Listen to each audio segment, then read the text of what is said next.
Yo, yo, yo, yo, yo, yo, yo, yo, yo, I'm back, motherfuckers.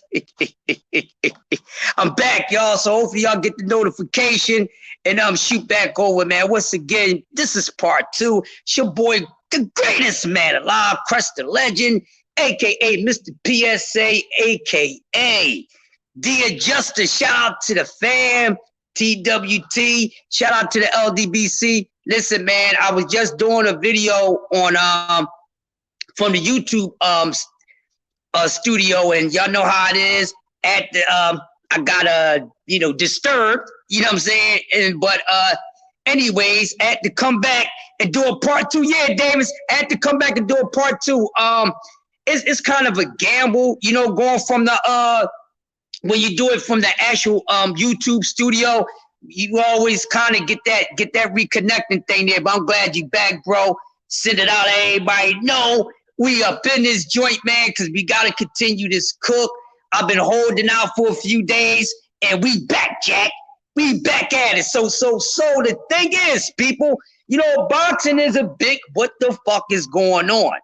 It seriously is, and I'm not gonna walk away from it. I'm gonna be hard on it as I should, because the thing is this, people. When are we going to be in our place, stay in our lane, and stop putting too much into these fighters?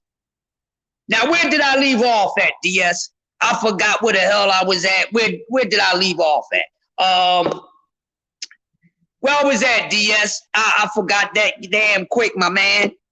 Oh, excuse me. I forgot what I was basically cooking on. But I know I was talking about the whole, the Devin Haney situation. So let me get back there. Yeah, so with the Haneys and everything. So he gotta go to 40 now. Now, I don't want to hear nobody now. Now they said Tank says something from jail, saying don't run now.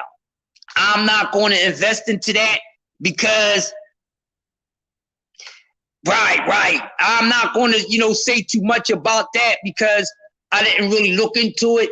And I don't care what was being said by Tank from jail. What matters to me is what Tank does when he gets out of when he gets released. And we'll see what's going to happen. But I would say this. Now, because Devin Haney has no choice but to take his bully ass, his bullshit ass to 148, bullshit. To take his ass to 140, right? Now people gonna say, well, Tank, if he really want Devin Haney, he gotta go up to 40 to fight Devin Haney. Now, for those who feel that way, I agree with that to a certain extent. But the reason why I say I agree with it because now Devin Haney will be going into 140 with no belts. And since Tank Davis don't care about belts, right? Since Tank don't care about belts, then they can get it on. But that's up to Tank. Now, if Tank gonna go to 140 or they gonna do it slightly under, we know that a lot of fans, yes, punch resistance and dog will be tested for real. You understand what I'm saying? And so we know a lot of people are going to be like, oh, man, no, Tank should fight him at 40. He moved up to 40 to fight this person. Stop worrying about what he did with another person. But even if they fight, let it be close. Let the weight class be closer. Let the weight be closer to 140. So when Tank beats him, it won't be no excuses. You understand what I'm saying? There won't be any excuses about it. But yeah, they turned it to Hollywood. So what's going to happen? And like I said, Shakur Stevenson ass need to be out here. He been doing all his little capping and all that. But like I said, that cat might just be coming from the both of them. Because like I said, they really homies, man. And them guys probably talk to each other on the phone. They really homies. You know what I'm saying? So I don't know. So I'm putting both of them at the blame for this shit. They full of shit. They're full of shit. He turned Hollywood. He full of shit. Shakur full of shit. Y'all full of shit. And Shakur is at 135 pounds. He's still waiting to become trying to get undisputed at 35. Shakur, you're not gonna get undisputed at 35, homie. You got to get out the weight class. Who the fuck you gonna beat the fuck up at 35 to become undisputed? How can Shakur Stevenson become undisputed at 135? Is the belts gonna be spread out and you got to do it one fight at a time? Or somebody's gonna wind up with two belts. One belt over here, one belt over there. Who is he going to beat? Who would be his matchups if he was to fight for undisputed? And we already know, as far as skill-wise, in his goddamn mouth on top of it, right? That it ain't even too many fights for Shakur Stevenson at 135 pounds. So I don't know why the fuck he going to be sitting there again, sitting in the weight class he shouldn't be in. Yes, Omega. Thanks for coming back, bro. So who is he going to fight? There ain't even too many people we would want to see Shakur Stevenson fight. Now let's take away the guys that ducked him, but don't. There's only a couple fights for Shakur, watchable fights for Shakur Stevenson at 35. Outside of Tank, outside of Ghost Martin, who else would we want to see fight Shakur Stevenson? Anybody else outside of Tank and Ghost Martin, Shakur have the fucking he have the years of experience over him. Because far as skill wise, people outside of Tank Davis and Ghost Martin, who else is left for Shakur to fight? A young Abdullah Mason, but we know we're not going to get that fight. And I don't think Abdullah is ready just yet. So this is my thing. So now we're gonna talk about Shakur for a minute. We're gonna build on this dude for a minute, right? Who is it for Shakur to fight? Who? Lomachenko? Kambosos? I don't know. Cam coming back out. Cam talking about he want to fight certain people. But I didn't hear Cam say anything about fighting Shakur. I think Cam was talking about trying to fight Tank Davis. Everybody wants that paycheck, man. And they don't mind getting their ass whipped for that paycheck. See, one thing I like about the guys that decide to fight Tank, most of them, they're not going to try to overprice themselves. Like, Terrence Crawford is having Errol buy his belts because Terrence Crawford like, listen, man, I need extra money. Motherfucker getting more than his goddamn worth. But yeah, Shakur got to do something. So can he stay at 35 to become undisputed? No. His little moving ass need to move the fuck up and wait. That's the reason why I say, why do we have to fucking wait? If Shakur Stevenson is at the same growth sprout timing as Dev, and I think Shakur was picking up weight faster than Dev, which he was. Shakur started picking up his weight faster than fucking Dev. That shit start picking up after Shakur. Shakur start putting on those pounds before Devin, right? Hear me out. It's the truth. So my whole thing is, why the fuck are these two dudes talking about fighting at 47 when them motherfuckers can clearly fight at 40? That's what I'm trying to figure out. Why the hell do we gotta wait until y'all get to 47 when most likely this little motherfucker gonna have to jump up to 40 while you there? Huh? See, I'm gonna tell y'all what those two did. They sat down and planned this shit. They both sat down and said, listen, man, we gotta stay out of being in the same weight class, because if we caught up in the same weight class, then the weight gonna come down on us and avoid this shit. And we gonna be able to fight each other. Man, I'm not stupid. Neither none of y'all. I'm not stupid.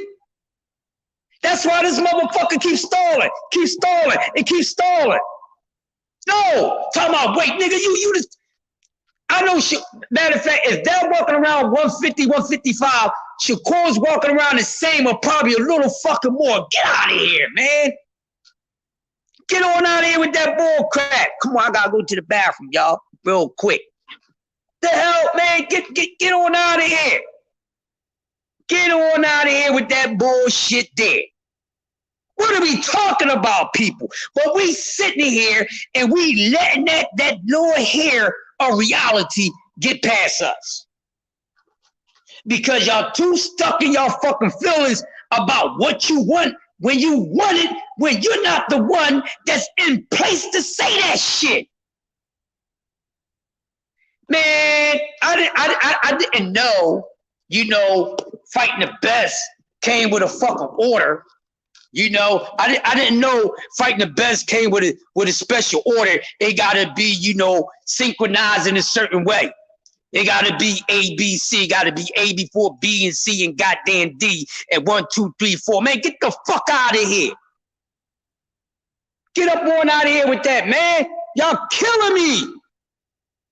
And I love a lot of y'all. I love what y'all do, and I respect y'all. But man, listen, man. Y'all killing me with this shit. Literally. Y'all sitting here talking all this damn nonsense. Y'all here talking this damn nonsense. And get the fuck up going out of here with that, man. Seriously. Them dudes, if Tank should fight them now, then them two should fight each other now. I ain't trying to hear that shit. That's why this dude want to stay away class back. That's the damn plan. They're not even fight each other at all. Talking that. Oh man, it's this big fight they all down like, get on out of here. It's a big fight now. Shit. You think they both of they fucking goddamn worth is going to change? Nope.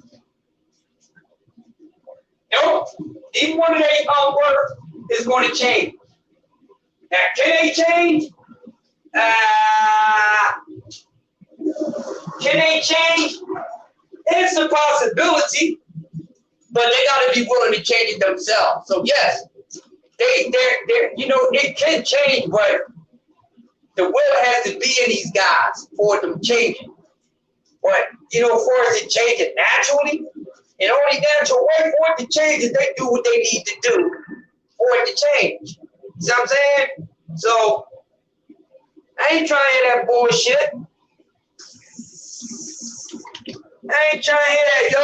We're not trying to hear that. We're not trying to hear that shit at all. You feel me? Yeah, the Sanford is something flush, man. You know what I mean? I have to go pay the water bill real quick, man. So it's pardon me, I had to go, pay my water bill real quick. But this the whole thing, Omega. And nobody is talking about this shit. I hope somebody listen to this shit. Some of the big dogs need to give me a little play. Just like I go on these shit and check they shit out. Now I know some do because they always give me something to cook on. And I know I get them something they can add on to the cook. You know what I'm saying? I know what I do for a Fizzat. Old Sanford and Son flush. Well, I'm glad that's not an old Sanford and Son Tolly, goddamn. Shit. Cause I'll be hitting the wood line like in the military and shit. You know what I mean? I'd rather piss in the woods than to piss in the nasty ass infested toilet. That's facts. But yeah, getting back to what I was saying, man. So why later? Why? For what? When you can get it now, when these dudes are clearly around the same weight, but they whole plan. While I'm at 35, while I'm at 26, you could be at 35. You know what I mean? And then when I get to 35, when I go to 35, you go to 40. And when you go to 47, I'm gonna go to 40. Well, when the fuck they gonna meet up? That don't sound like they're gonna fight later down the line, do it? It sounds like a bunch of cat coming from Bill, Dev, and Shakur. Full of shit. But guess what? Y'all gonna keep riding for it. Y'all die-hard fools gonna keep on going for it. Listen, man, I don't care. They all get it. They all get it. They all get it. So, what's going on? Just do, bro. What's up with your boy? I watched some of the playback, but I'm on all these dudes. Devin Haney and Shakur Stevenson is both full of shit when it comes to these two fighting each other. And y'all go right for it. Yeah, they shouldn't be fighting each other. Why the fuck they gotta fight each other? Why Tank and Shakur? Why Devin Shakur gotta fight each other? No, they don't. Devin Shakur don't need to be fighting each other. No. Yeah, bro. Die-hard fools. Yes, they are. Fools tomorrow. Yesterday, today, and tomorrow. You know what I'm saying? Like, get on out of here with that. The motherfucker goddamn eeny, meeny, miny, mo, who gonna go first? Them dudes are not planning to fight each other. It is what it is. Are y'all gonna crucify Dev and Shakur? Are y'all gonna give on Dev and Shakur equally for not wanting to fight each other? Because aren't we about the best fighting the best? Isn't Shakur Stevenson and Devin Haney a best fight the best match? But they don't want to fight each other. But we're about the best fighting the best. So if we're about the best fighting the best, right? If we fans of the best fighters fighting the best fighters, but these are two of the best fighters that don't want to fight each other, then they ain't part of the goddamn best. Because you can't be picky about your best. What? You can't be picky about your best. That don't even make sense. The best are the best. You're either among the best or you're not. You can't be picky because you want all of the best that you can get to. Right? But it's okay for these two guys to say they don't want to fight each other. And y'all ain't going to come down on either one of them. Shakur fans is going to be blaming Dev. Dev fans going to be blaming Shakur. And I'm going to get on everybody's ass. I'm going to get on Dev fans. I'm going to get on Shakur fans. And yeah, I'm going to get on everybody about that shit. Exactly, Omega. And ain't nobody going to talk about this shit, bro. They not going to talk about it. I ain't letting that shit slide. Shakur and Dev, you gotta be on your motherfucking best day, and I gotta be on my slowest day of brain rotation for you to try to pull some shit like that over my eyes. Cause I don't get fooled by this shit. See, y'all motherfuckers are fooled. F-O-O-D. That's why y'all get fooled by this shit. Cause y'all just anything that they say, y'all just all in it. Yeah. All on the head of the dick. Yeah, he right. Yeah. This Dev, yeah, Cap. I'm topping you off while you Cap. Yeah, Shakur, get the fuck on out of here. A lot of y'all, boy, a lot of y'all, goddamn it. And it ain't just casual fans either.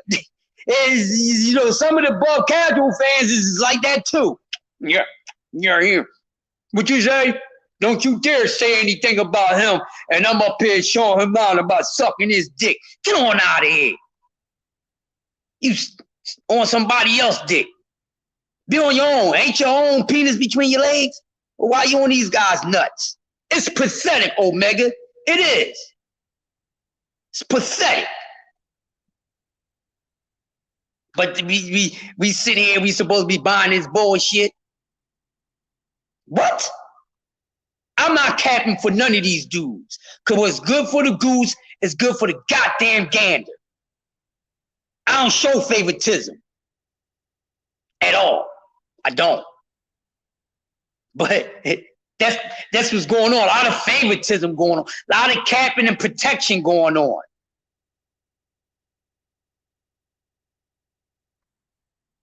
And even some of the content creators are protectors. They be protecting motherfuckers, man. I ain't protecting no damn body. But you ain't gonna pull no motherfucking bullshit on me. You ain't gonna pull no bullshit on me, goddamn. So with all this going on, my whole thing is Shakur, shut the fuck up. You need to fight some fucking body. You need to fight somebody. Seriously. You need to fight somebody. Because outside of Ghost Martin and Tank Davis, ain't nobody else for Shakur Stevenson to fight at 135 pounds. He won't fight his little, supposed to be little brother, goddamn Keyshawn. He's so bad right now. He ready for the upper echelon. So give it to him. Give it to him. He talking shit. I want to see what this dude made of. He talking like he ready for the upper echelon dudes. Then fight, motherfucker. And I thought Bob Irwin was the king in in-house fights. So with all these hot-ass prospects, Bob Irwin got all these hot-ass motherfucking goddamn prospects at 35. Make them fight each other, god damn it. Since in-house fights are the better fight, the easiest fights to make. Then why the fuck? Now I'm saying too much. It's a bunch of bullshit going on. Because there's nothing for Shakur Stevenson outside of Devin Haney, Ghost Martin, Tank Davis. There's nothing else for this man. Nothing. Nothing. Who? The motherfuckers that declined to fight him? Because he can't get another Yoshino opponent. So it's literally no one there for this man to fight. He ain't been calling out nobody. He just capping right now. Talking about fucking Dev and he don't fucking mean it. He need to be talking about who the fuck he gonna fight next.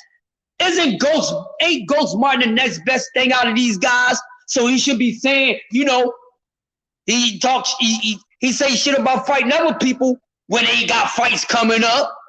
So why the energy change now? Yeah, Ghost Martin about to fight, but why you ain't saying his fucking name, Shakur? You gotta fight somebody, Shakur.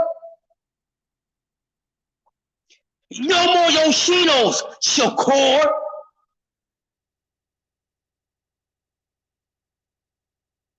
No more fucking goddamn Valdez, Shakur. So it's really nothing for Shakur Stevenson at 135. So all you Shakur Stevenson fans, please tell this man, do not waste his time with trying to become undisputed. Because if you fucking stay there and try to become undisputed, he's a fucking duck.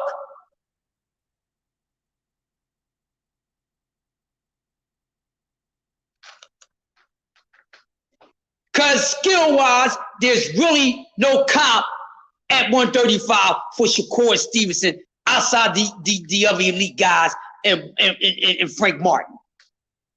All the other guys, they don't have enough experience for it.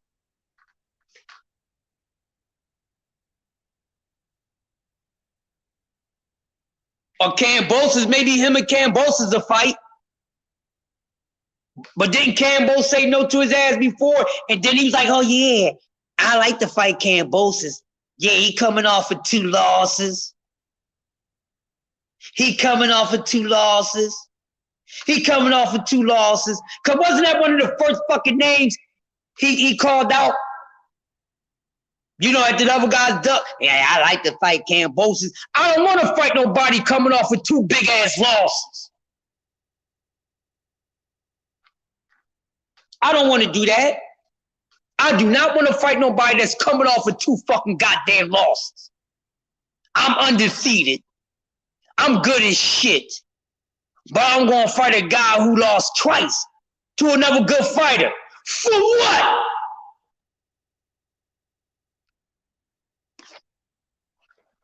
For what? Why am I doing that? Who am I? I'm one of the most highly skilled boxers in the whole sport of boxing. But the best thing I could get available is a guy who just lost twice. Lost his belts and then lost again, trying to motherfucker get him back. But this is the best fighting the best. But y'all respected Shakur Stevenson.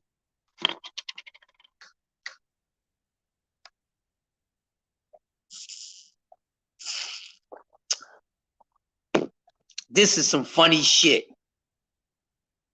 This is funny. This is seriously funny, yo. This is seriously funny. But nobody is saying anything. Yeah, why I am. And if anybody got any problem with it, let's talk about it. We ain't got to debate shit. Ain't no debating with me. Cause I don't do that shit. Cause I go to a point where you can't rebuttal shit. I go right down to the root of the shit, and that's it. You're not fucking with the root of the shit, okay? You could be all on top. You could be little leaves on the stems and all that, but I get it from the root. I go to the root. The etymology of the situation. The etymology of the way you move. The etymology of their energy. That's what I do. And there's no debating that shit. Open, shut case.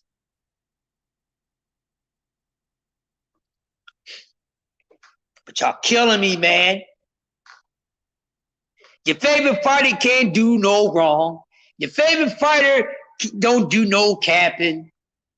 Your favorite fighter is the most ambitious because he's willing to take challenges that no one would take. Yeah. Like I said, salute to Dev for doing that. But if Dev didn't give up his A side,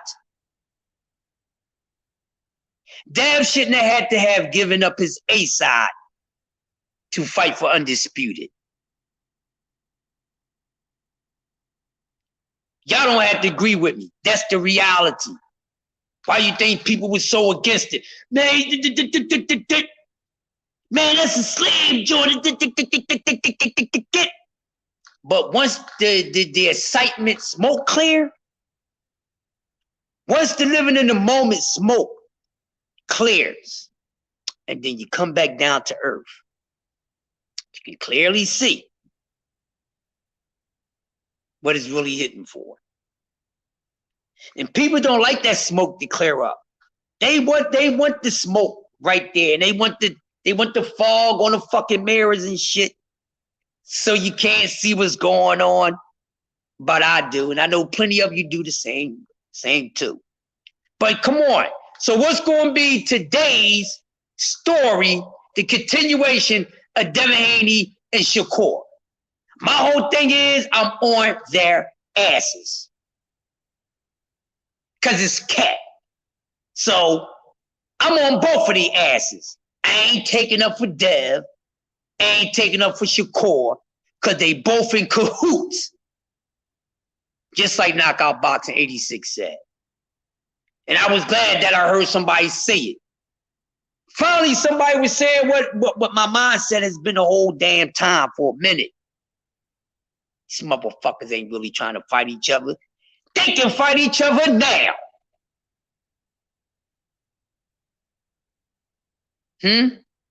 But no.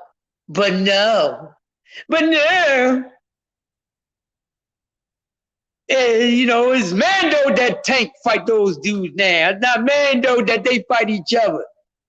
Fuck out of here. Is Tank blown up in fucking weight? Is Tank still growing in weight? No, he's not. These two young dudes is still growing. And they growing at the same time. These guys is always around the same weight. They was always around the same WEIGHT. So why the fuck do we got a WAIT? Because y'all full of shit. And they full of shit. The both of them. Hollywood Haney and goddamn Suspect Shakur. The Hollywood Haneys and Suspect Shakur is full of shit. Now let me see if diehard Haney fans is going to hold Hollywood Bill accountable for his fucking capping that he's been capping for a minute.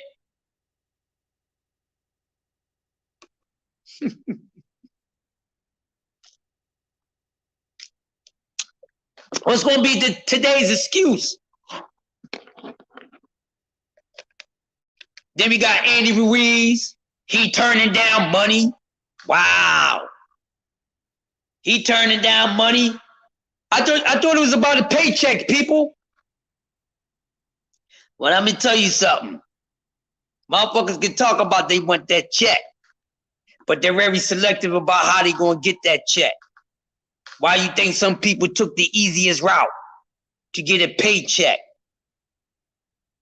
And you think that you think right now that a person decide to take on the hardest challenge in their damn career because they have to. Because they know that, you know, the way they was used to getting that guaranteed good money, you know, getting, you know, working smart and not working hard. You know, that's the labor motto. Work harder, work smarter, not harder. You know what I mean? Terrence Crawford.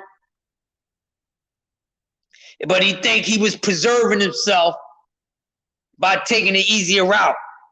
So then now when he finally decided to take on an opponent that's on the same level, just as dangerous and everything else, now all of a sudden we gotta have all these money talks. But Terrence Crawford never went on a fucking goddamn money motherfucking rant with any other opponent, but now he gets like that when it comes to Errol Spence. Oh, now you got to pay me more than what the fuck I'm worth. He didn't do that with everybody else.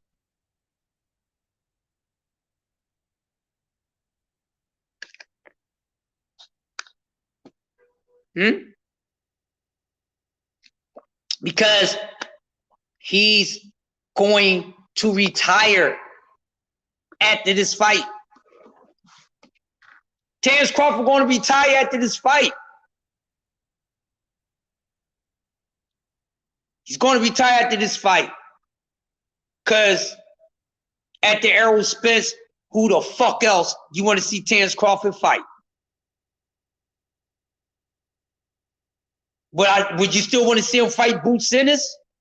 Nah. Nah. Because he ain't going to be the same after Errol finishing. He won't be the same after Errol finishing. So no, I don't want to see that shit. I don't want to see that. I don't want to see that. That man said, you know what? I'm ready to retire. And he had no choice. So he needed a retirement check.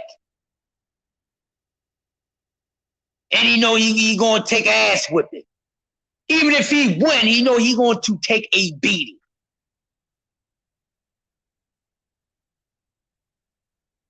It's not going to be the same for Terrence Crawford. It's not going to be the same for Bud as it was when it came to fighting everybody, when he fought everybody else. Not going to be the same for him. It's going to be a little different. He messed around and look a whole lot different. Because this is the first time in 40 fucking fights that he's facing an opponent in their prime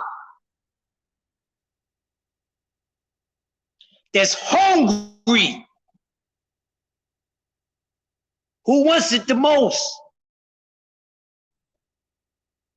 Who wanted the most? Who's showing they want it the most? Bud done already did his thing.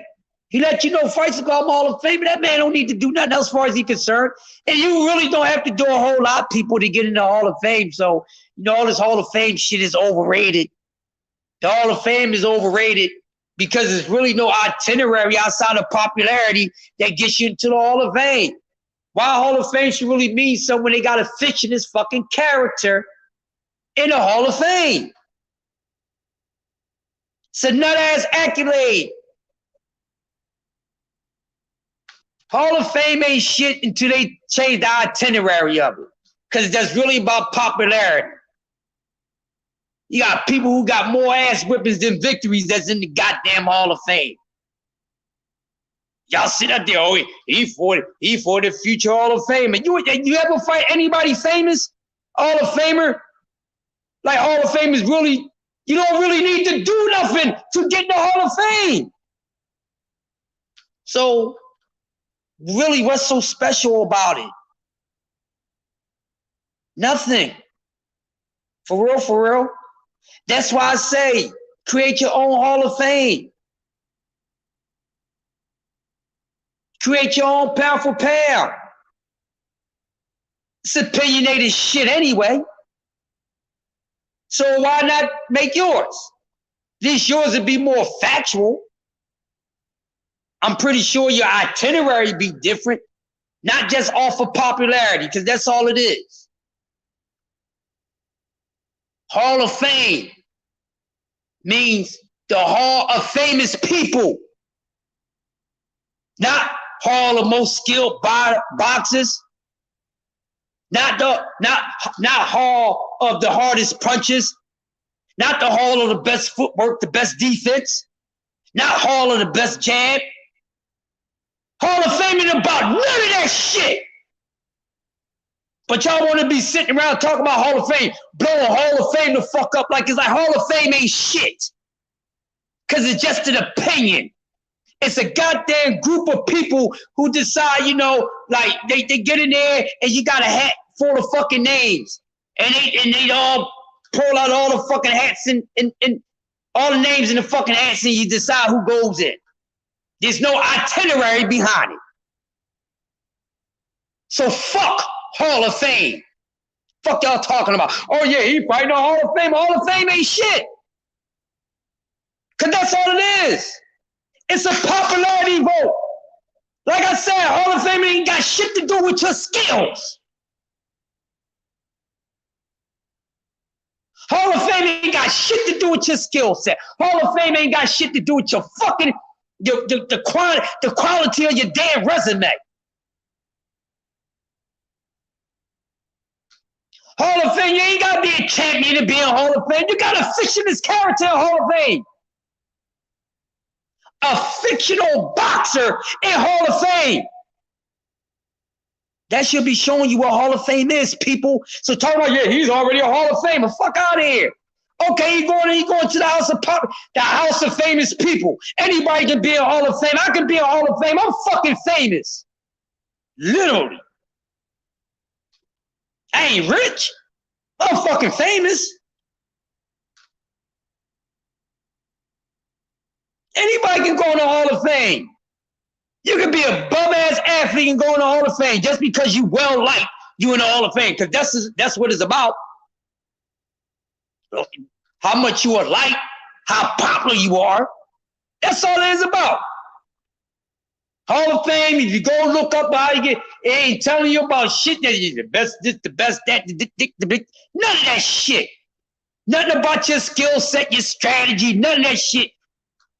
None of it. Just, you know, I like this guy. He's such a nice guy. He got his ass kicked 1,000 times, but I like him. Put him in the Hall of Fame. He's famous for being a nice guy who got his ass whipped. The fucking merit award. When the fuck they start giving out belts for motherfuckers getting their ass whipped? If they reverse what a champion is, it'd be a lot of more champions in damn boxing because they done lost. They losers. Fuck y'all talking about? Y'all get caught up in the moment too much. I'll start playing the Usher song for y'all. Caught up. Y'all all be getting caught up. Stop living in the moment of this shit. Man. Funny, man. Funny.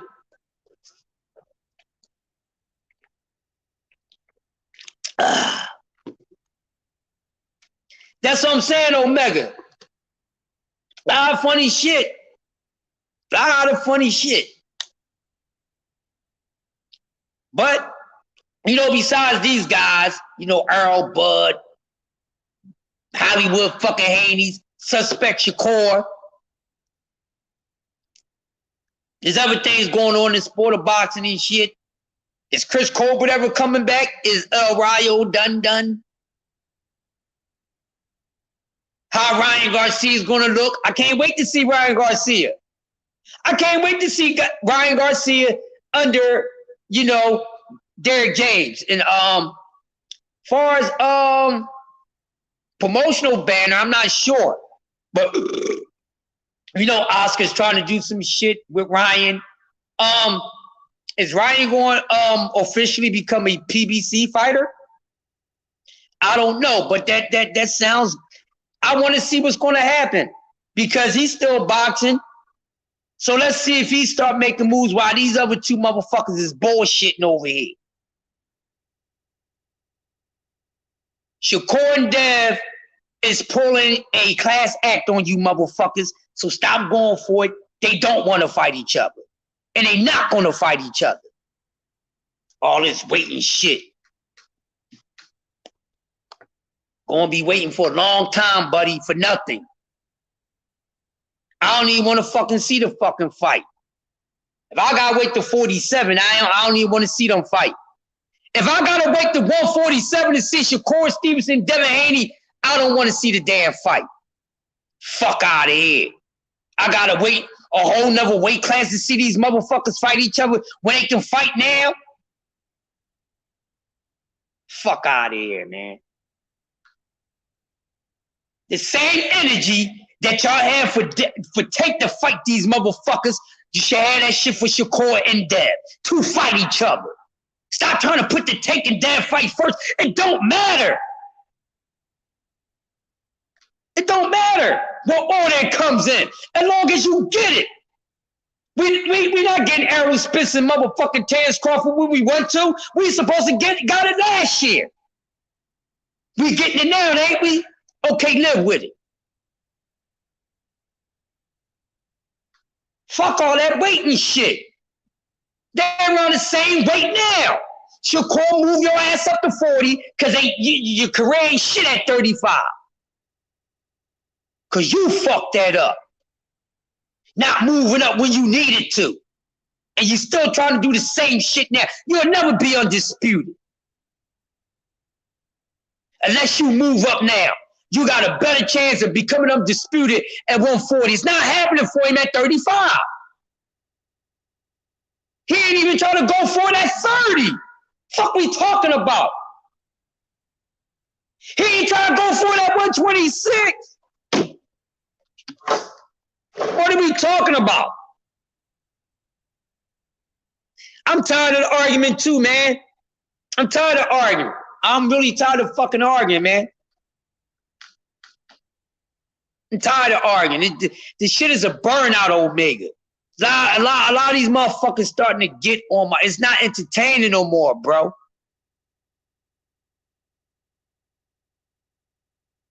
Exactly. And they probably don't even rob for their own people like this, bro. Are you protecting your children like you protecting these fighters? Are you protecting your woman like you protect these damn fighters? Are you trying to make sure that your homeboy name don't get fucked up like these fighters' name? I don't understand you people. I don't. So miss me with all that other nonsense because your energy tells me something different from what you say out your mouth. Know what I mean, Omega? They ain't matching. They energy ain't matching they fucking mouth. They don't know Omega. They got the game twisted, bro. I use this to see motherfuckers. And I just use logic and common fucking sense and no fan shit. Y'all starting to make this shit distasteful. Y'all starting to be a burnout. All the arguing, all these dudes, they get on panels, they constantly hating motherfuckers. Shit give me a headache, man. And then when you check one of these guys who's a true hater about them hating, and then they say, oh, you are emotional. You don't know me to know if I'm emotional, motherfucker. You don't know when I'm emotional. I don't have a fucking reason to be emotional about this boxing content. That's why when I say it the way that I say it, I'm not being emotional, nigga. I'm just being loud. That's not being emotional. Just because you loud, that's because the volume of your voice. don't get to say if a motherfucker is emotional or not, you assholes.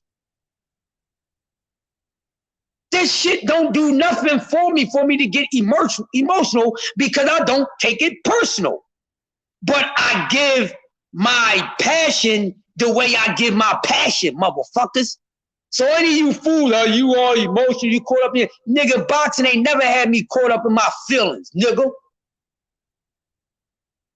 I just like to be aggressive and drop my shit the way that I drop it, but I would never be emotional. Exactly, Omega. So how am I fucking emotional? You don't know the difference between passion and emotional, but it's the ones who be calling motherfuckers emotional. It's the ones that be calling people emotional, the emotional ones. Mike Biggs, what's going on, bro? And they be the ones, bro. They be the fucking ones. And they constantly be, and anytime these guys get on people panels and I can clearly hear them talk nothing but hate. They don't be talking no facts and they ain't keeping it real.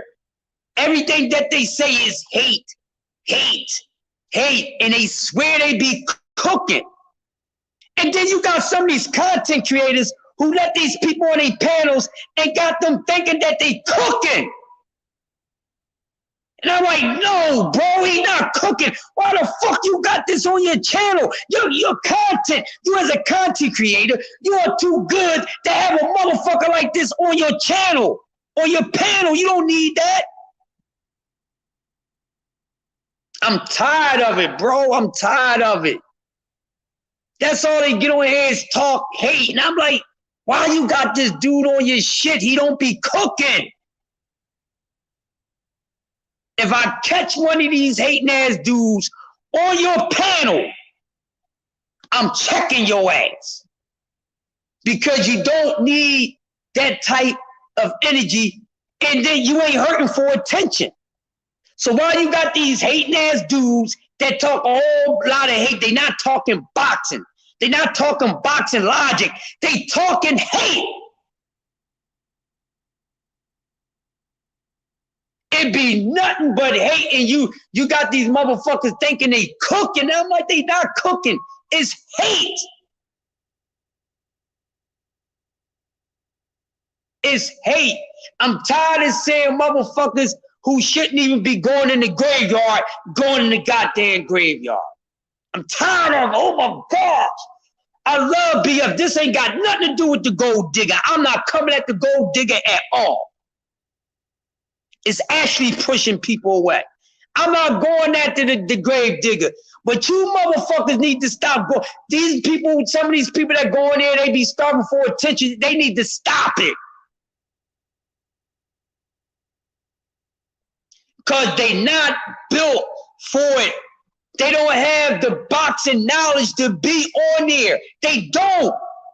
Like if you're not a fucking knock, if you're not KO, if you're not a G5, a Kano, a fucking goddamn KQKC, if you're not TW, if you're not one of them series, you don't need to be on there.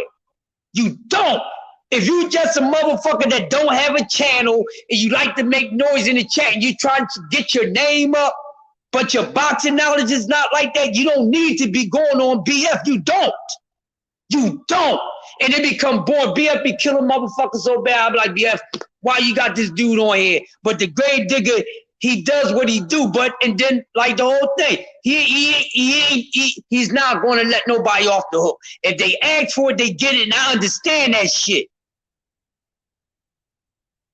But sometimes he just got to be like, you know what? I ain't cooking your ass for long. Y'all motherfuckers go in there, and then when he destroy y'all, when he destroy them, did it help these people? Did they turn into a successful hot content creator? Fuck no. And it's starting to chase people away because when we sit there and we watch people go in there and try to debate the grave digger and they shouldn't be there, it really be turning us away, and it has nothing to do with him, but it has something to do with these fuck boys, these fuck girls trying to get attention for what? You don't want that type of attention if it's not helping you. And then once he murdered these motherfuckers, I don't hear from these people again. They don't start no hot channel or none of that shit. It's killing its shit. And all you dick-eating motherfuckers that's not keeping it real, y'all starting to push a lot of people away who's starting to come on here.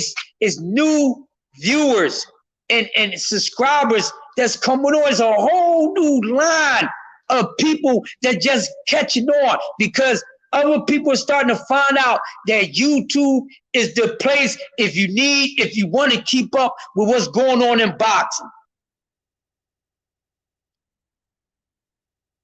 They don't be saying nothing logical. And I'm tired of fucking talking to those guys. But soon when I see these dudes on certain channels, like, yo, why you got, get this man off your channel. He's not good for content. He's not. If they up here on some hating shit, bro, hating shit, I don't want to hear this shit. I don't want to hear it. I'm tired of the boy, the overseas boy. I don't even want to say his name. I'm tired of dude. He's pushing people away. Because he don't talk nothing but fucking hate. He ain't keeping it real. Stop letting Jimmy on your fucking panels. I'm going to say it. Stop letting Jimmy from overseas on your panel. He talk nothing but fucking hate. He's not entertainment no more, yo. He's not. He's not entertainment no more, bro. That's all he do is come on and hate. Nobody want to hear that shit. That shit getting burnt out, bro.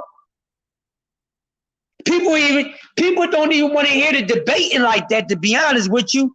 Not the debate serious, but people don't want to hear the debating back and forth if there's not a debate going on. Shit getting burnt out. It's new students to the sport. Y'all gonna turn them away, y'all letting these fucking haters on y'all shit. And there's no logic behind it. How many times you going to say somebody got a fake belt? How many times you going to say that? You sound stupid. Mickey Mouse belt, Mickey Mouse belt. Who the fuck is you? All these belts is fucking Mickey Mouse. Then this motherfucker sitting around here talking about motherfucking belts. You big enough fucking belts, nigga. They gotta pay fees for them belts. Are you paying their fees, niggas? Are you paying their fees? Are you paying anybody fees? They got these belts. They got these real fucking belts. Fuck you talking about? Then you talking about you coming with facts. Y'all motherfuckers don't be coming with facts. Y'all come with hate. If you're a hot ass content creator, don't have no motherfuckers on your fucking show. Cause they starting to hurt your shit. Just like Omega said, it'd be pushing people away. Tired of seeing these nut-ass. I don't want to see no more Abigails. I'm tired of these motherfuckers. Stop giving these people attention. They want attention that they ain't even put to fucking use. So you destroying their asses and showing their asses out, it don't do nothing for you. You already you. Crush motherfuckers that has a word for you crushing. Stop wasting y'all good ass fucking goddamn content on these nut ass motherfuckers that ain't on your level. Stop giving them motherfuckers attention. They want attention. Stop giving it to them. Because if you're not worthy of the attention, I'm not giving it to you. But it's starting to push people away, and especially the newer people that's coming along. We have to remind boxing still on the get back, people. It's still on the get back. It's trying to regain its status in most watched sports. It's trying to get back up there in the top 3. That's why you have so many newer people coming through. And they coming to you because they heard about your good shit that you've been doing, that you've been putting out.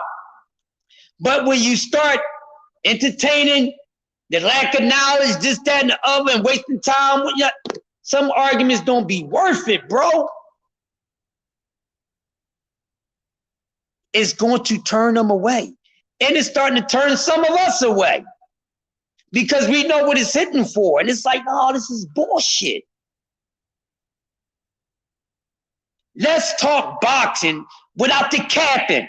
Can we all talk boxing without capping? Can we all talk boxing without dick eating? Can we all talk boxing without being the president of a protection agency?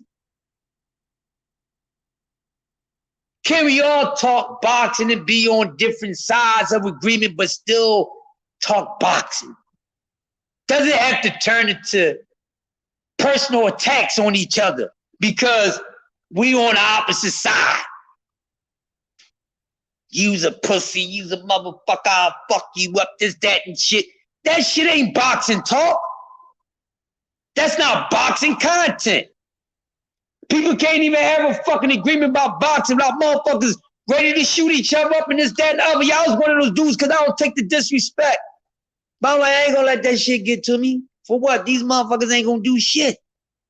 These motherfuckers ain't gonna try to pop up and do shit. And what these motherfuckers don't know, the moment that I forget how old I am, I will pop up on you and do some shit. But I'm way bigger than that. And it ain't that fucking deep. It's not that deep. But you sit up here and you let people ruin your, it's antagonizing, like Omega said. Right? And let you get up all under your shit. Trust me, they say some shit that, but they on the internet. They ain't trying to come and see you. So I don't care about none of that. Let's just keep it boxing. No personal attacks on each other. And no damn personal attacks on the boxers. Keep it in the ring, motherfuckers. Because when you sit there and you talk about somebody's bad habits, when you should be talking about their skill set, that means that you're afraid that that motherfucker with them bad habits is going to whoop on your favorite fighter who don't have these bad habits as, or you don't know about their bad habits. Just because you don't see a fighter with bad habits doesn't mean he don't have any. Some people know how to keep their business shut.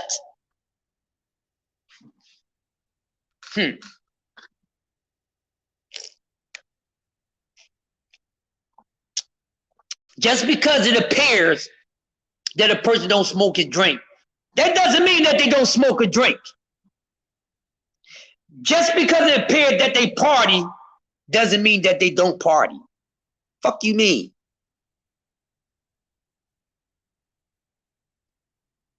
Now, I mean, Omega, they get away from reality. They still fucking human beings.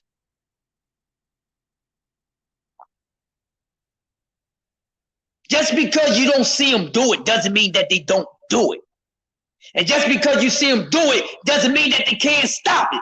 So why the fuck are y'all still talking about what Errol Spence used to do? They grown fucking men and human beings. That's all y'all can keep talking about. Oh, he's a drunk. He's a drunk. When you bring that shit up about him, he's a fucking hater. Is he still drinking now? A drunk ain't a drunk if he's not drinking anymore. Ain't no such thing. Once a drunk, always a drunk. No, you only a drunk when you're drinking. What are you talking about? You only a drunk when you're drinking. When you constantly drinking, that's when you're fucking drunk. How you gonna call somebody a fucking drunk and they don't drink no more? Huh? How you gonna call somebody a drunk and they don't drink no more? So why are you still bringing that shit up? Oh, the car wreck, the car wreck, the car wreck. Why are y'all bringing up old shit? And then don't bring up this though, Omega, and everybody else that's here, and don't bring up everything else, right? With that being said, with the man being a drunk and this, that, and the other, and then the car accident and all that, right? Didn't the man come back better? Hasn't the man been better than before? They don't bring that shit up though. That man has put on better performances since that shit, since he stopped the drinking, okay?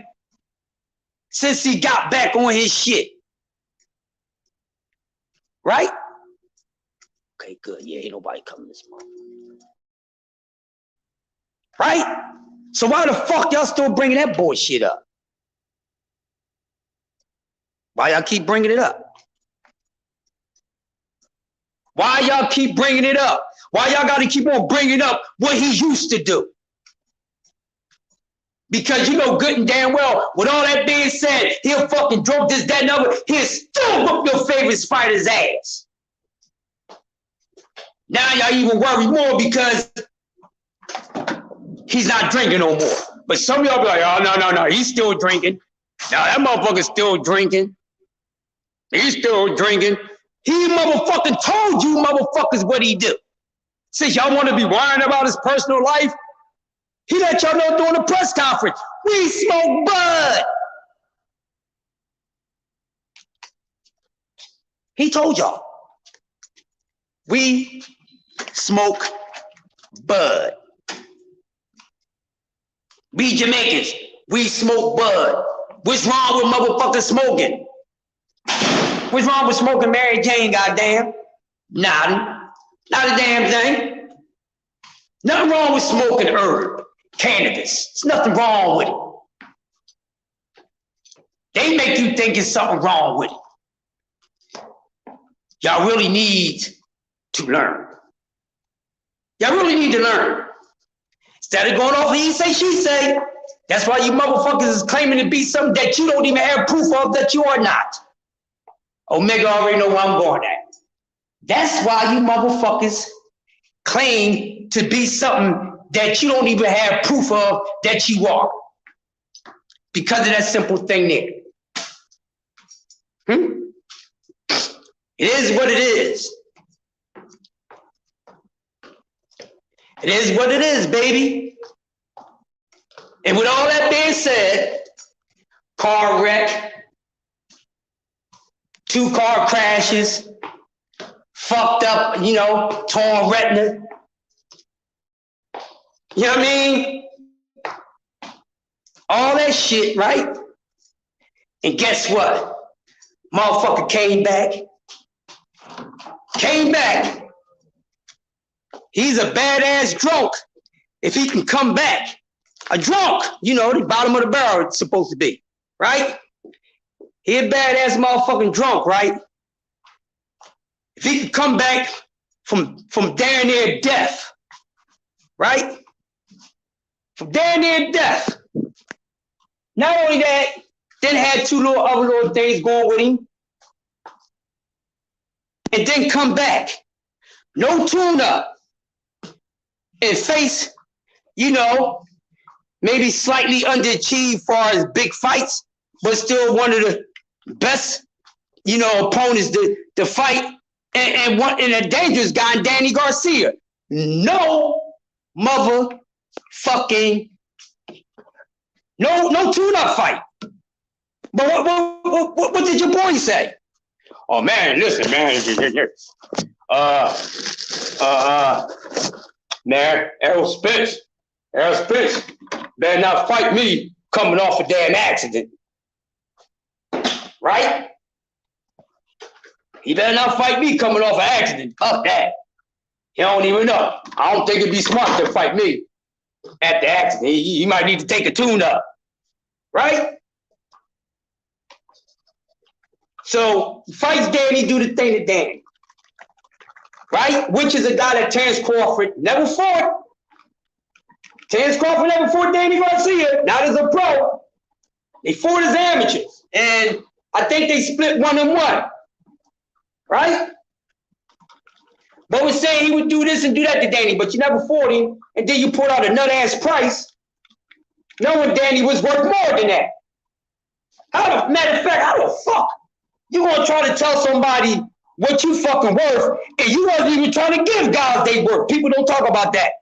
They still crying about the car accident, but he fought twice since then and been breaking motherfuckers up, Omega. Been breaking motherfuckers up. How about that?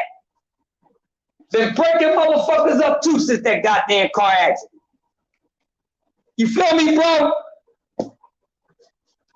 Been fucking motherfuckers up since that car accident. Whooping their ass. But they don't talk about that. He's supposed to be done. This, that, now he done. He done. Look at him. He a fucking drunk. Listen to how he talk. His speech is all fucked up. This man is the most destructive puncher in boxing. Not the hardest puncher. Tay, what's happening, baby? Not the hardest puncher. Not the best punching power. Not the hardest power. And not, you know what I mean? Not the heaviest power. Not the strongest power. And not the best power. But he's the most destructive puncher in boxing. And the reason why I say this, because the man is breaking bones. He's breaking bones. Fuck knocking a nigga out. Fuck knocking your opponent out.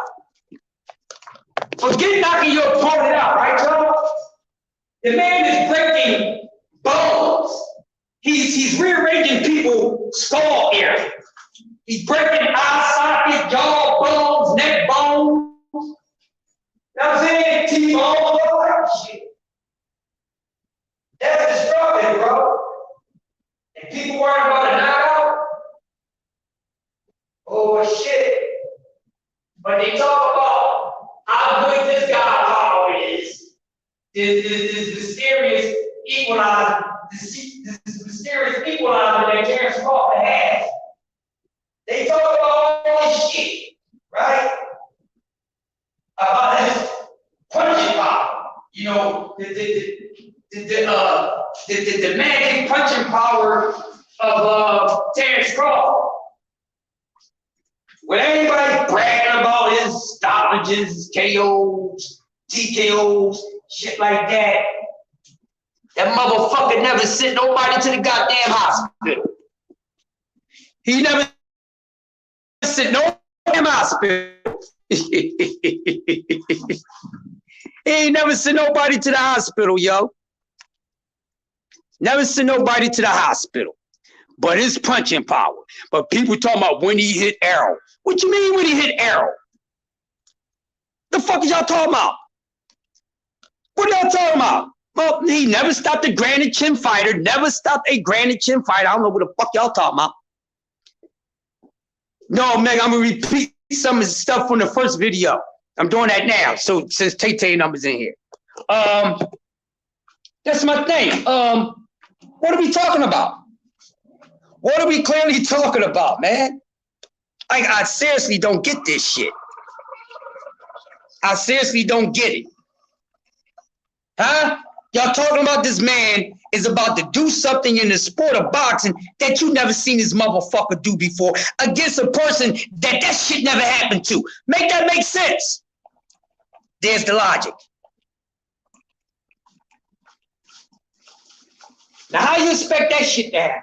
You expect this man to do something in his career that he's never done against a level skilled opponent, and that highly skilled, level skilled opponent, that shit never happened to him.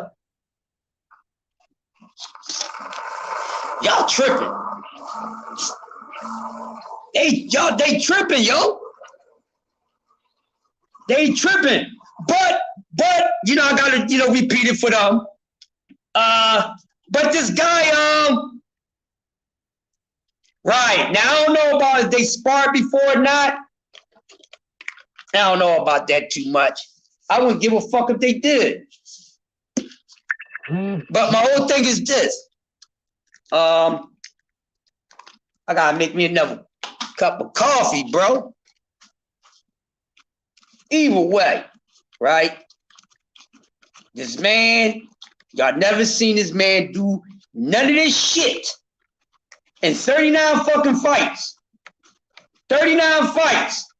But he's clearly going to do this shit in his 40th fight against the most dangerous opponent this motherfucker could meet in his career. Because Errol Spence would be the most dangerous opponent that Terrence Crawford faced. Can we say the same thing about Errol Spence? That Terrence Crawford is the most dangerous guy that Errol Spence would face? No, the fuck is not. Because what y'all fail to realize, Errol has more options. Terrence Crawford's not a big person. It's not that big. Yeah, we will find out in some more days. Oh, we definitely gonna find out. It's my birthday weekend. Huh, how ironic, you know, they will actually make this fight 2 days after my birthday. So my birthday is on a Thursday, the 27th. So yeah, my birthday weekend, they doing this fight. I'm gonna say, man, some things happen for a reason. Some things happen for a reason, goddamn. And why I gave up on this motherfucking fight, I ain't think they would do it around my birthday. So that's gonna be a good present for me. Cause I'm gonna see my man become undisputed. First undisputed welterweight champion of full belt era. See my man do his goddamn thing. And since it's my birthday weekend, I'm gonna be smoking a whole lot of bud. I'm gonna be smoking a whole lot of bud.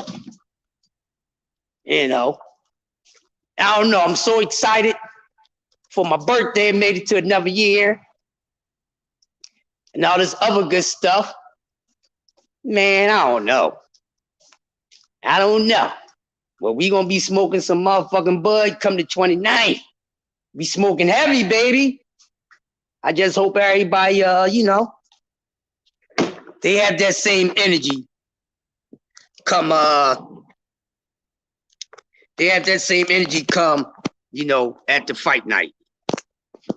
So getting back to what I was saying, so how much of a chance does how much you really realize that you feel as though that there's Terrence Crawford is gonna actually pull off shit that he never did in his fucking career? You know what I'm saying? Hold on, y'all. You said Errol too? What you say? You said Errol be smoking that bud?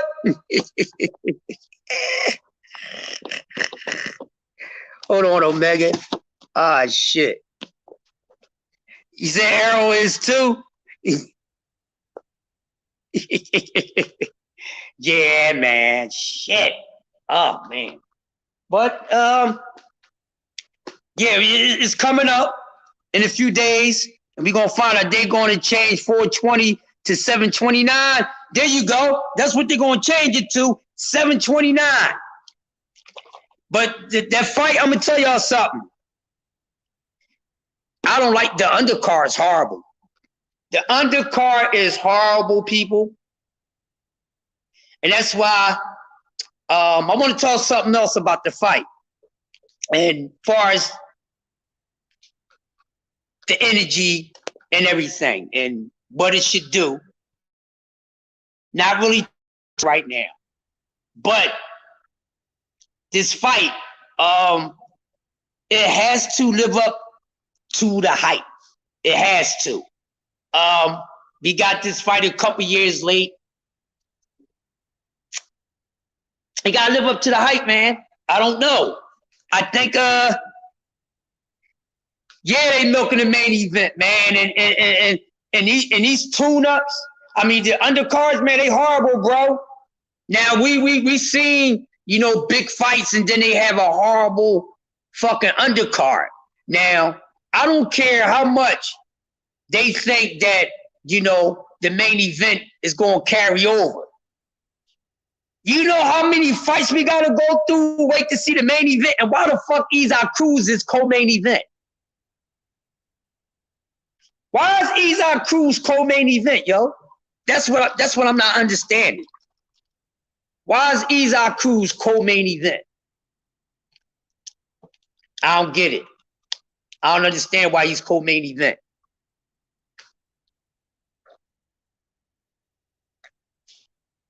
They couldn't find a better co-main event match. Izak Cruz didn't do shit to be a co-main event on a pay-per-view. Matter of fact, Izak Cruz ain't do shit to get back on a pay-per-view. Now, some people will say, hey, man, remember when Calvin was talking about Izzy Cruz and Tank Davis Part 2? Could that be it? Is that the reason why Izzy Cruz is co-main event? Because he's trying to get a fight with Tank again? But like I said, Izzy Cruz didn't do enough to be on another motherfucking pay-per-view card, and definitely not co-main event. So the way that they showed it, hopefully that's not the order. This undercard ain't shit. They should have. The undercard does not do these men any justice. This undercard does not do EJ and Terrence Crawford any justice. I think it's blasphemy. They have a weak-ass undercard like that.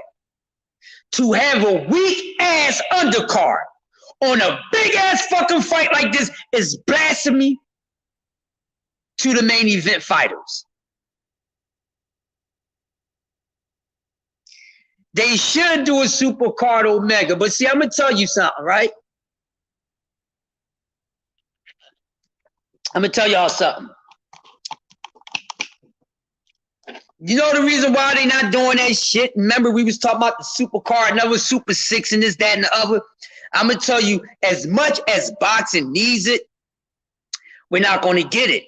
And the reason we're not going to get it is because these dudes is pussies. They pussies. Nobody really want to fight nobody. Nobody really wants to people turn the stove on. No.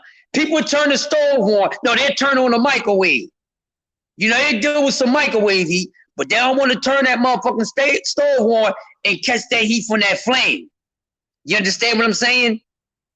So that's why we not getting a super card, and we not getting a tournament like we did once, because these dudes today are not men of all men.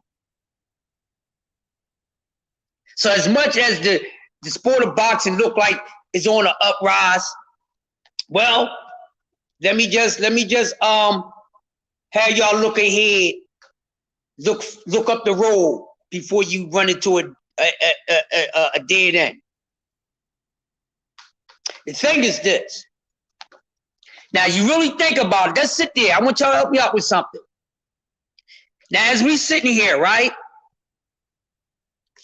Outside of Errol Spence, Terrence Crawford, right? And any other major fight that can happen this year?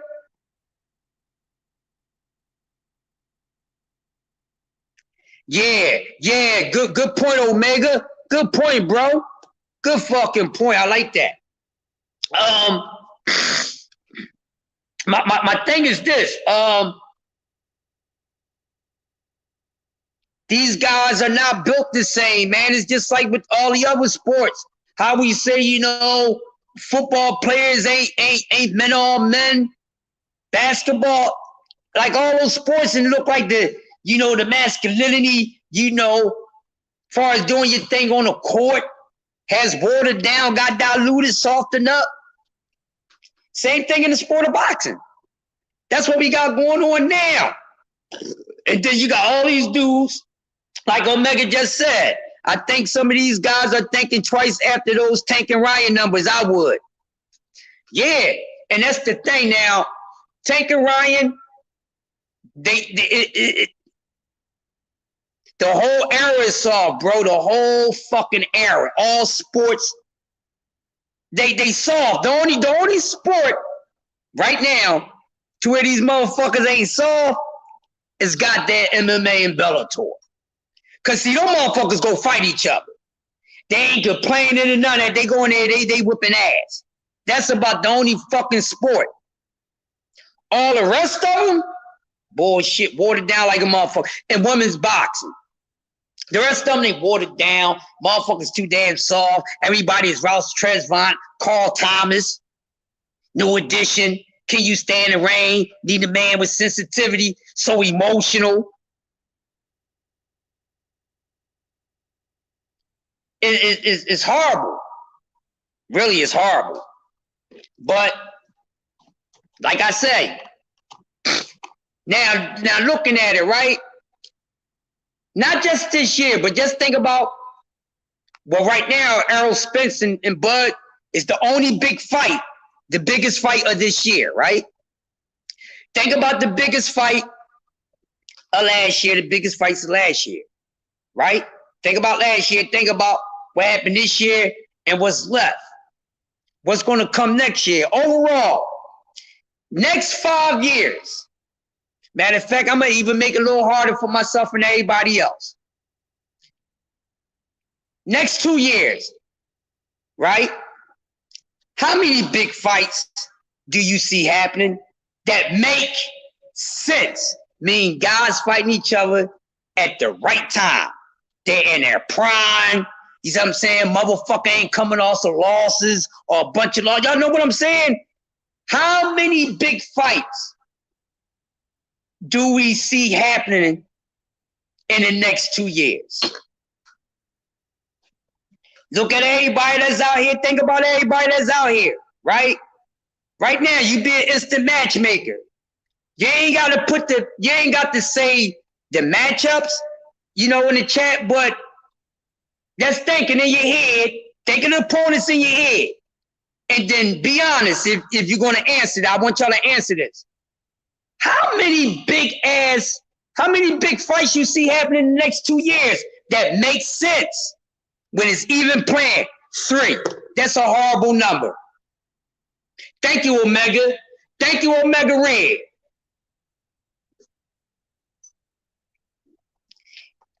Omega said the number 3. Now, with Omega saying the number 3, right? With Omega saying the number 3, and I said the next 2 or 3 years, there's low-ass fucking numbers. How can we help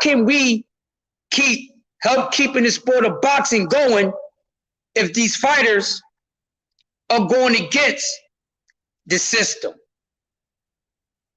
How? We already see a couple guys going already. Like I asked, is it over for Colbert? Is it over for El Rayo? These are young men. They're young. And I remember leading up to this fight with those dudes, they were saying, man, listen, man, sport of boxing, man, they gonna turn guys into journeymen at a young age.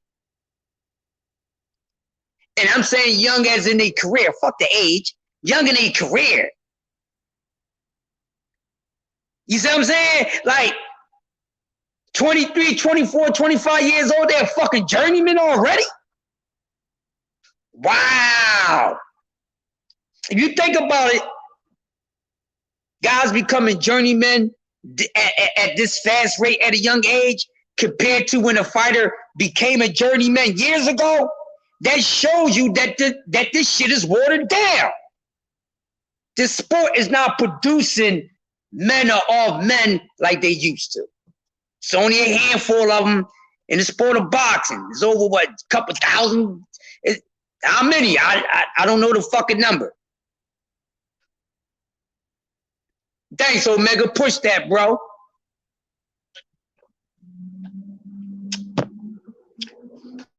Yep. That's my thing, man. It's horrible, bro. It's horrible, and I'm glad that I decided to go ahead and talk about it. You know what I mean? Hopefully, one of the families they hear something in the shit and go ahead and they can do something off of something that I said.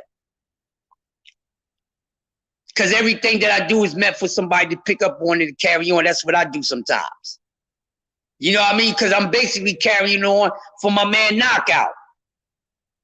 I said, this shit too much heat. I'm right behind him.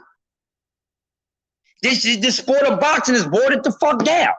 So that's why you got these guys moving the way that they move, and this is why they want the money so fast. Salitos, what's going on? Edgar, what's going on, bro? You good, my man? That's what's up, bro. And that's what's going on. That's why these guys don't want a Super 6. They don't want to get no tournaments. And none of that shit, they watered down. I hate it. So we only counting 3 big fights that actually make sense for the next 3 years. Man, the sport of boxing is in bad place and in bad shape, bruh. And that's because of these nut-ass fucking fighters. That's because these fighters. That's because of the Terrence Crawfords and all these guys stalling shit out, holding up the weight division, holding up the sport of boxing. Keith Thurman. All these knuckleheads. You got David Shakur doing this bullshit. Got a lot of these guys doing bullshit. But they men all men. Hey man, we can't do much to say the sport of boxing, y'all. We can only be the starter kick. These fighters, these promoters and managers, they got to pick up off of what we say and make shit happen. Sport of boxing ain't gonna be around too long if Shakur Stevenson ain't got nobody to fucking fight.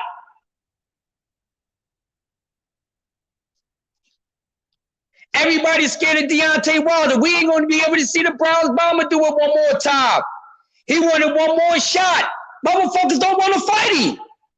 They even ducking the money right now. It's so bad.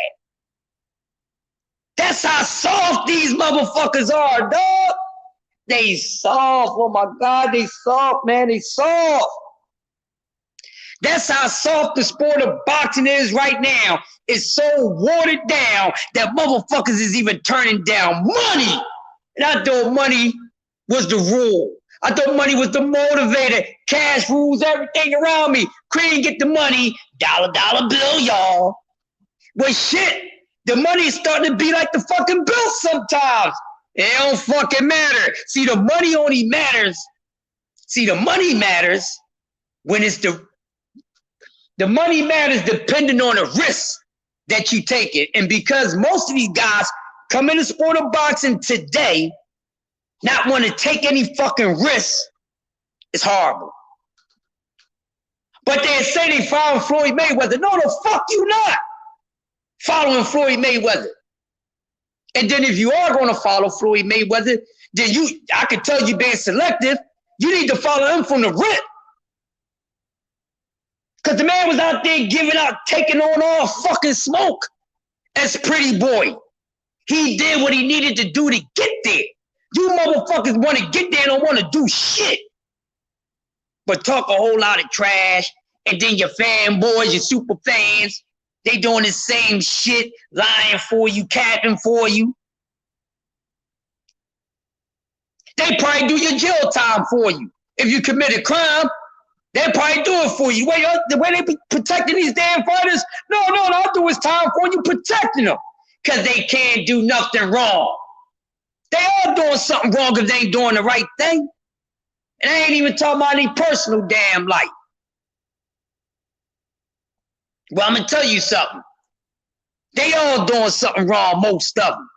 Devin Haney did some wrong shit. Up there sitting at goddamn 35 and got people thinking that he's really motherfucking... Man, get out of here, man.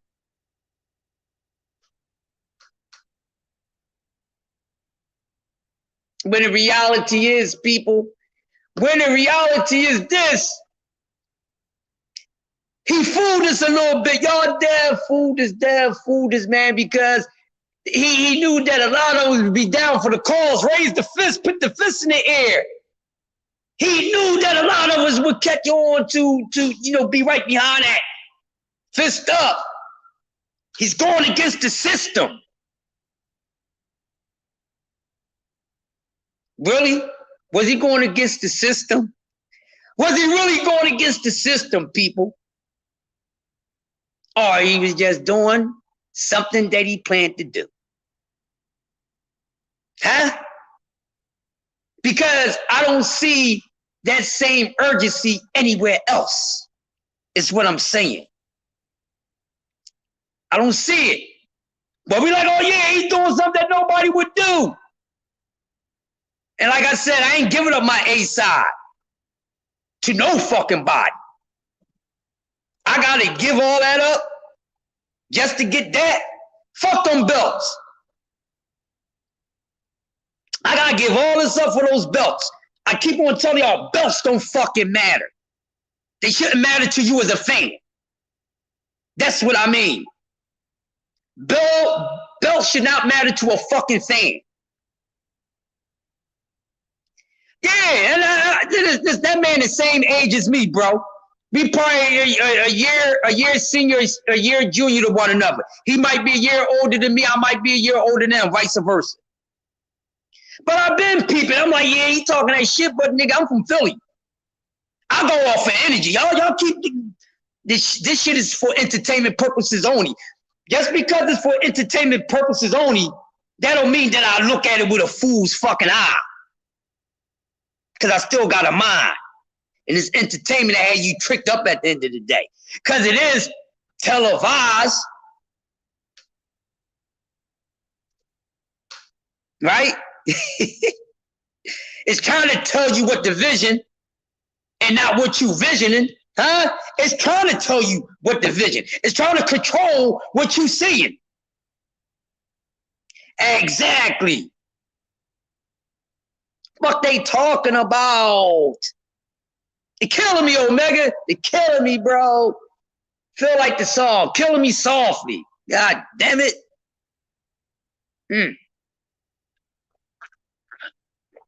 But, ladies and gentlemen, it is what it is. But, now what's going on? All this capping that he did, and I bet you none of them is going to come out and get on Bill's ass. None of them. Ain't none of them gonna be come out. My man, Bill was capping the whole time. Why Bill get out there and talk all that shit, man? Bill, man, the whole time you telling me you gonna do this, and the whole time you was lying to me, bro. The whole time you was lying to me, bro. Especially a motherfucker that can talk to him on the phone. Know what I mean? Damn, Bill. I want to hear y'all say it. I want to hear it. Damn it, I want to hear it. All y'all have been riding for Bill and ain't never said nothing wrong. Yeah, motherfuckers. Now tell me something different. Because y'all ain't going to tell me that, oh, Dev actually going to 140 ain't official. Y'all ain't going to tell me that Dev was too big for 35 fights ago.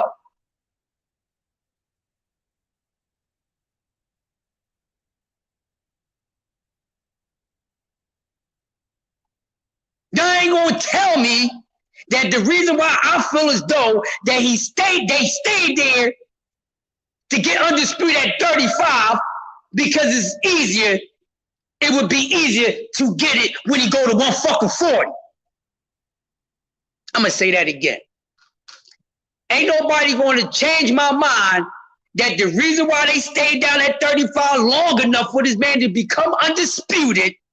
Meaning when he became undisputed, he was already too big for the weight class. When he became undisputed, he wasn't no longer a 135-pounder. I'm past all that. Oh, you got, yeah. Motherfucker nigga gonna lift up buildings and shit to get what he fucking want. There's a such thing as doing what you need to do to get what you want, but then there's also being a fucking fool. Make fool moves to get what you want. There's two sides to a coin, not one. It's a tail side to the head. Every tail got a head to it. Ain't no tail without no damn head. So you're not going to tell me that they purposely sat there knowing that he was too big for the weight class. He purposely drank himself to get this shit because he knew if he fucking went up to fucking 40, he wouldn't be undisputed just yet.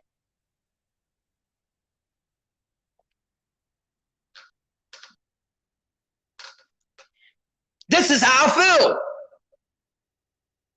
Do I think I'm wrong? No, because their energy has showed me that. They capping with the mouth has showed me that. You're not going to say and tell me, oh man, he was still 100, he was still a 135-pounder. No, the fuck he wasn't. That motherfucker was walking around the same weight that he walking around now when he fought Cambosis. too big. That's why he looked extra dry.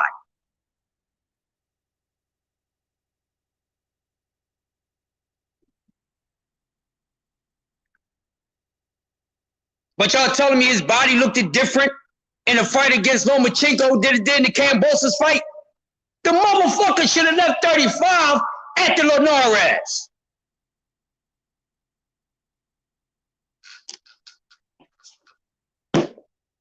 I guess his growth sprout started right before the Kambosos shit, right?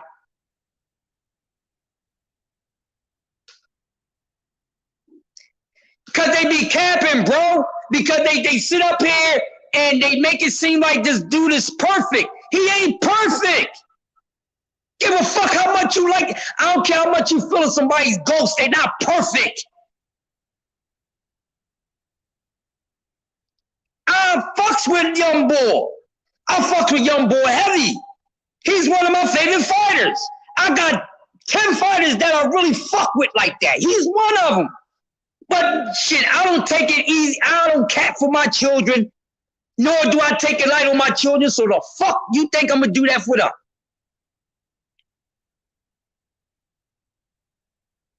What makes you think I'm gonna do that for that motherfucker? Yeah, they ignore it, Omega, because they ain't keeping it real. But I'm telling you something, for everybody that don't keep it real, one day they're gonna have to realize the reality once that shit hit their ass.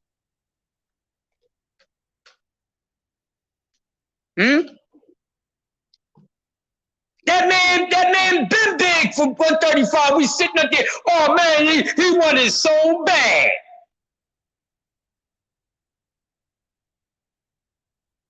That's why, you know, at the beginning of this shit, I don't remember which video was on, one of the Southern TV videos. When the fight first came out, I was like, man, why the boy animated about getting, you know, become undisputed at 135? This is what I said. Right, that doesn't help Omega.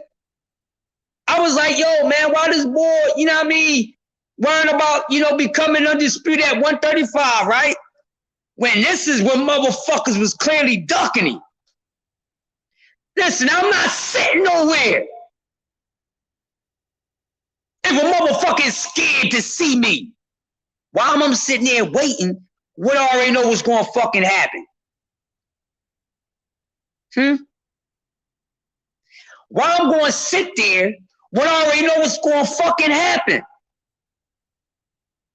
So if I'm sitting there knowing what's going to happen, then I got a different fucking goddamn motive behind it. Not the same motive that my fans think. His motive is different from y'all's, people.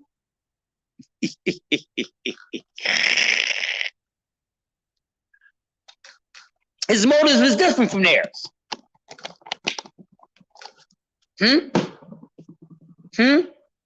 Why? And don't give me that shit. Oh man, it was the better fighters down there. They got the better fighters down there at 35. They got more skill and talent than the motherfuckers at 140.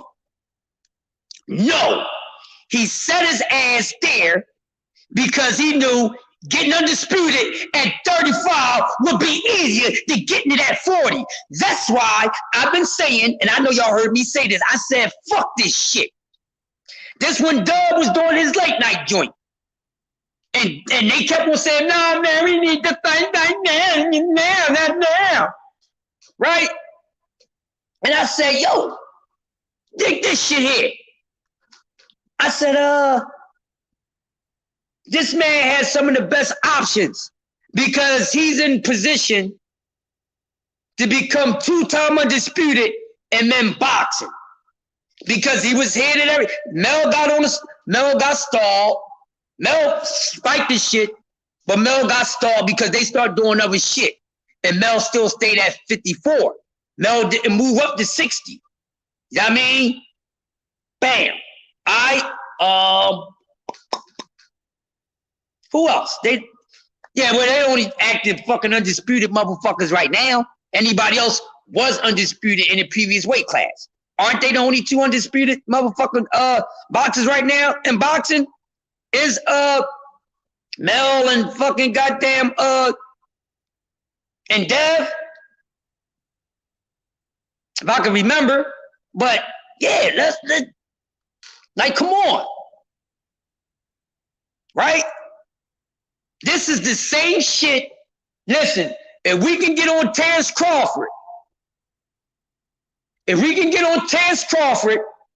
about his undisputed, same thing go for Devin Haney. But no, see, everybody else is making it seem like, you know, Cam Bose's like Dev made a difference because he became undisputed against the guys that he beat to become undisputed, that, you know, they was better than anybody else challenge that they had when they went for undisputed. They was bigging up these dudes to make it seem like they're better than what the fuck they really are. For what? We already know Dev didn't become undisputed the way we really wanted to. So people sat there and act like he really did some shit. Cam Bosos, split decision fucking man. Most of his fucking wins are split decisions. You ain't that fucking good if your shit is a split decision. Fuck out of here. Really? Really? Split decision mean that motherfuckers is equally divided.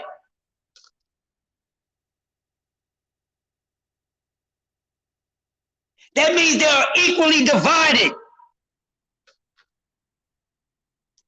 That's what split decision mean, right? Split decision don't mean, hey man, this was actually a fucking win, buddy.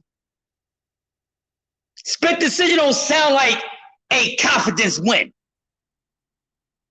Yo, Ash, what's going on? Ash, I've been on for so fucking goddamn long. I did one from the YouTube studio. You know how that shit is. So I got to stay on extra because I was burning. So I'm here. I'm here. I ain't going nowhere just yet. Good morning to you. Thanks for coming through. But man, like, come on with the bullshit. Right? So the reason why Devin Haney stayed his ass at 35, overstayed himself at 35, may I say, overstayed himself at 35 to become undisputed because they knew good and damn well if he took his ass up to 40, he wouldn't have been undisputed. Let that sink in. If you don't agree with me, you don't have to agree with me. But comprehend what I'm saying to y'all. Because the man was already too big and outgrew 35 when he fought Cam Bosos. I'm glad Ashley came in. She came in at the right goddamn time. They talking all this shit. That's why they did it. And that's why I'm like, well, you know why if this dude got to do all this shit, give up his entire A-side to become undisputed, then fuck becoming undisputed at 135. I can go to a whole nother weight class. But they was acting like they needed to get done at 35. Am I lying or not? Do you agree with me or not? Why the fuck was they so adamant about Devin Haney becoming undisputed at 35? When a motherfucker was already too big for the fucking weight class. Why? Somebody help me out. Ash, you in here. Help me out, Ash. I'm on their ass. I'm sick of this shit. I'm on their ass. And nobody's talking about it. And everybody that I do respect, they not keeping it real that do content on Dev. There's a lot of protection for this man going out here. I like him. But I don't like him enough to be protecting his ass. He want me to protect and pay me, nigga. But I ain't going for it. Stop making it seem like certain fighters can't do nothing wrong, but other fighters do shit wrong. The fuck out of here. Y'all been protecting Dev too goddamn long. Gloves is off. The gloves is fucking off. Ain't nobody gonna sit around here and tell me shit. I I don't give a fuck. I ain't even trying to debate nobody on this shit because it's undebatable. I don't give a fuck how good you try to come up with some fucking shit. I don't give a fuck. I'm etymology. I'll go to the root of shit. Fuck the other shit. Why did this motherfucker kept on motherfucker going against the grain and then fucking people ends up got out and picked the shit out of us? Oh yeah, yo, he's doing anything. Yeah. But then you calm down, hold up. Calm down, let the excitement clear. Hold up, wait a minute.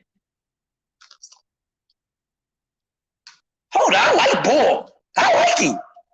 Whoa, wait a minute. Let me calm down a little bit, because sometimes we be so excited, we be missing shit. Our vision becomes stigma and shit all over the fucking place. You can't keep your fucking focus on the goddamn target because your shit is jumping around. Yes, Ashley, I'm putting that right up there. Ash. Devin the biggest at 135, maybe the weakest in top 10 at 35. He gonna lose bad at 40 or versus Shakur Tank, and I mean bad. I'm on Shakur ass too. I'm glad you came in because I could run this across you, Ash. Goddamn Devin Haney, Shakur Stevenson, they full of shit.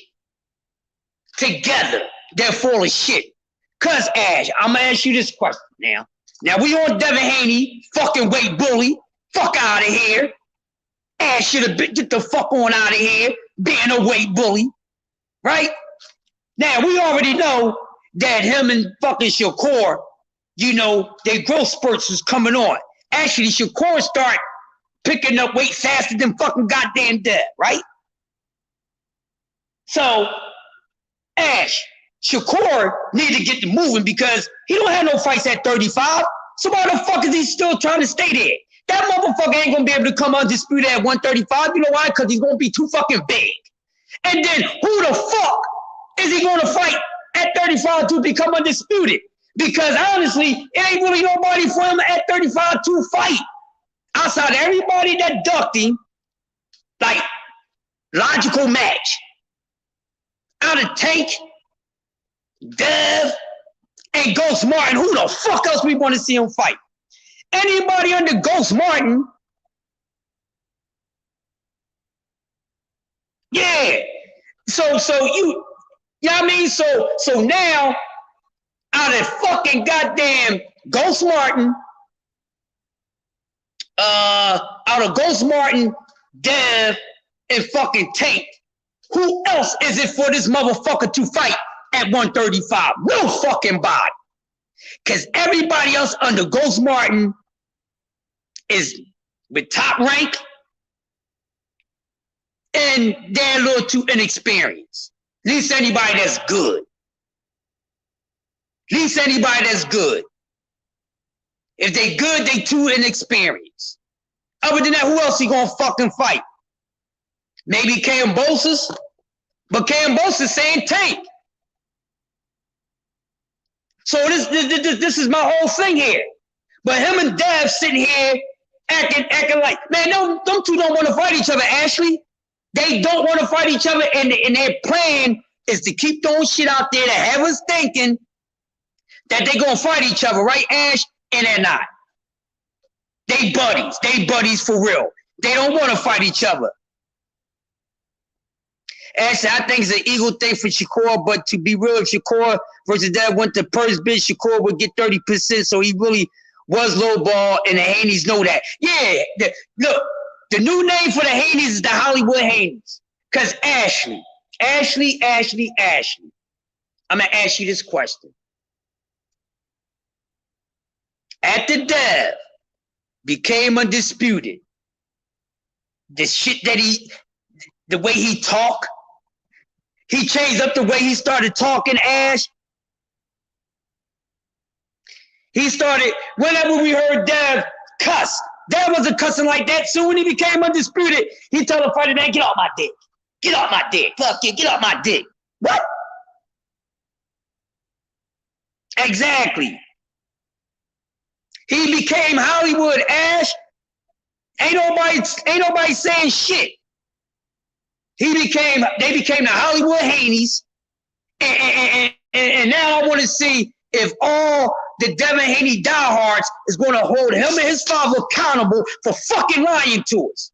We stand at 35 the whole damn year. No, you not. Because now you know good and damn well it ain't a nutritionist in the fucking world that's going to help your fucking son. You know good and damn well every time Devin Haney drank this fucking stuff, that shit it hurt him.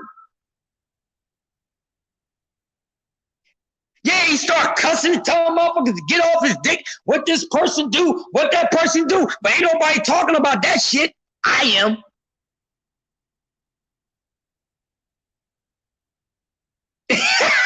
She said he walking around like he got about to have a RICO case put on him. And I like him.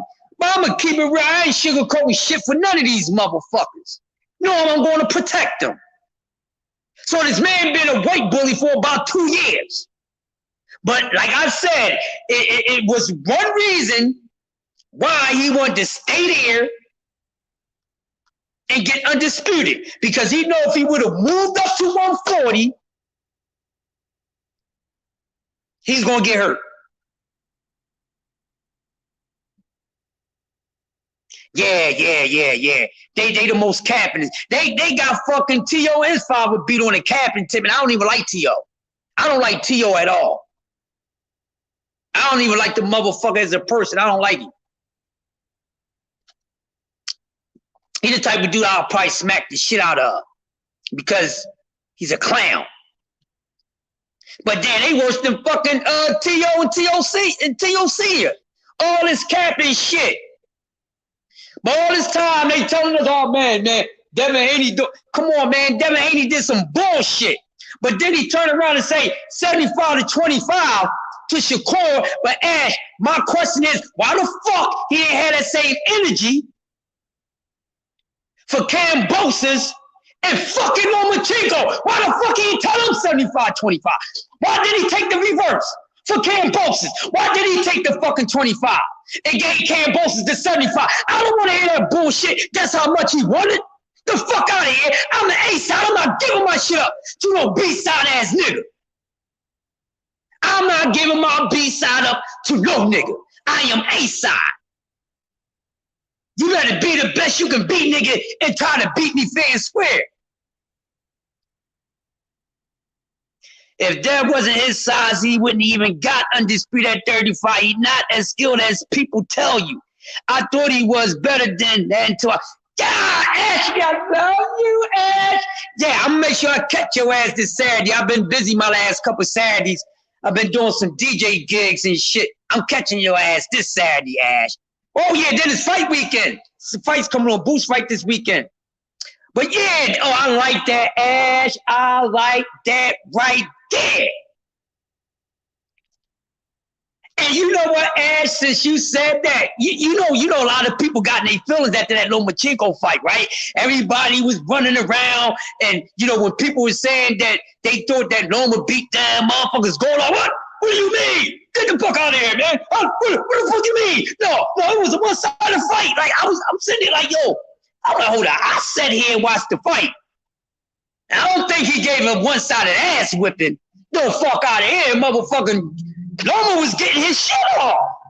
Loma was getting his shit off. All that one-sided ass whipping my ass. Shit. He was whooping his ass, and that's why everybody that they either thought it was a draw or thought Loma won, they went the fuck off if they was a Haney fan. Get the fuck out of here. They were snapping, yo. Like, yo. I said it too, Ash. But I'm going to tell you something, Ash. I said it too. But only going off of because of, you know, not using our boxing miles. He's just going off with heart motivation. But you know what? My son, my oldest son, and he's a Dev fanboy. He's a Dev protector. I argue with him about Dev every day. If I recorded our fucking lives, man, we'll probably have the most hits of the day because we go at it. But I told him before the fight, right? I was like, yo, man. I'm like, no, he said, you know what? Even though he's like, Dad, I don't think Dev is gonna watch Loma. And I said, what? He's like, Dev ain't gonna be able to watch Loma. He said, you know, I love Dev. He said, but Dad, he said, Dad, I know you hate Loma, Dad, but you gotta give him some respect. Right. And you know, people still, to this day, still arguing about this fight. Now listen to this shit, right? I asked a couple casuals on the street, because I gotta keep the casuals a part of it. Then I'm the only one with my vicinity that do content. So I asked somebody, I said, no, they brought it up because we've been talking about Dev and Tank. So they brought up Dev and Loma, right? Oh, this how we got the Dev and fucking Loma fight, because I've been going to war with people on the streets about EJ and Bud. Listen, y'all would think I'm on YouTube. Yeah, I'm going through with motherfuckers in the goddamn streets about Bud and EJ, right? So they said, well, if you think Terrence Crawford if you think Errol Spence is going to beat Terrence Crawford, then you don't think that that Devin Haney really beat Lomachenko. And I'm like, what? Get the fuck out of here! What y'all talking about? And I'm like, he gonna say, I said, well, what you mean? I said, man, I added Loma. And they gonna say, well, you know, it could have been a draw or Devin Haney. And I'm like, oh, y'all listening to what y'all saying? If you motherfuckers is saying it should have been a draw or not for Devin Haney, then you saying the same fucking thing, nigga, as anybody else. Because if they really thought that Devin Haney won, they wouldn't have put a draw on it. They wouldn't have been like, oh man, it should have been a draw or Dev should have won. Why should it have been a draw? If you thought it was an even fight, then you don't think that Devin won. That makes sense. I'm like, if you think that it was a draw, then why are you going to say Devin won? That don't make sense. You know, and I was like, that's the same thing as a person saying that Loma won, but it could have been a draw. So it was a swing fight, and the fight could have went either way. But if you said Loma won, you tripping. You don't know what the hell you talking about. And I'm like, what are y'all saying? You can't feel as though that you confident in thinking that Devin Haney won the fight if you got draw added on to it. If I really think he won the fight, I wouldn't have said it should have been a draw. So when you think it's a draw, that means it could have went either way. The judges decided not to let it go either way. But if you're a fan and you watching it and you say the fighter that you picked won or should have been a draw, then pussy, you saying the same thing as a draw. They don't even make sense. But now he got exposed, Ash. And I thought Lomachenko had a better chance of beating Devin Haney. Matter of fact, Lomachenko did Devin Haney a favor, y'all. Ash, you just brought me to it. Lomachenko did Devin Haney a favor. So when Loma ducked Devin Haney, he did Dev a fucking favor, because if Loma would have took the Dev fight back then, and this is actually a Devin Haney who has gotten better, he would have washed Devin Haney. And he's not that good. And my whole thing, Ash, is it Dev? Either Dev is a little overrated or Lomachenko is really that fucking good. Dev is either overrated or Lomachenko is that good. But like I said, you know, we get caught up and fall in love with some of these damn fighters and shit, and we forget to keep it real.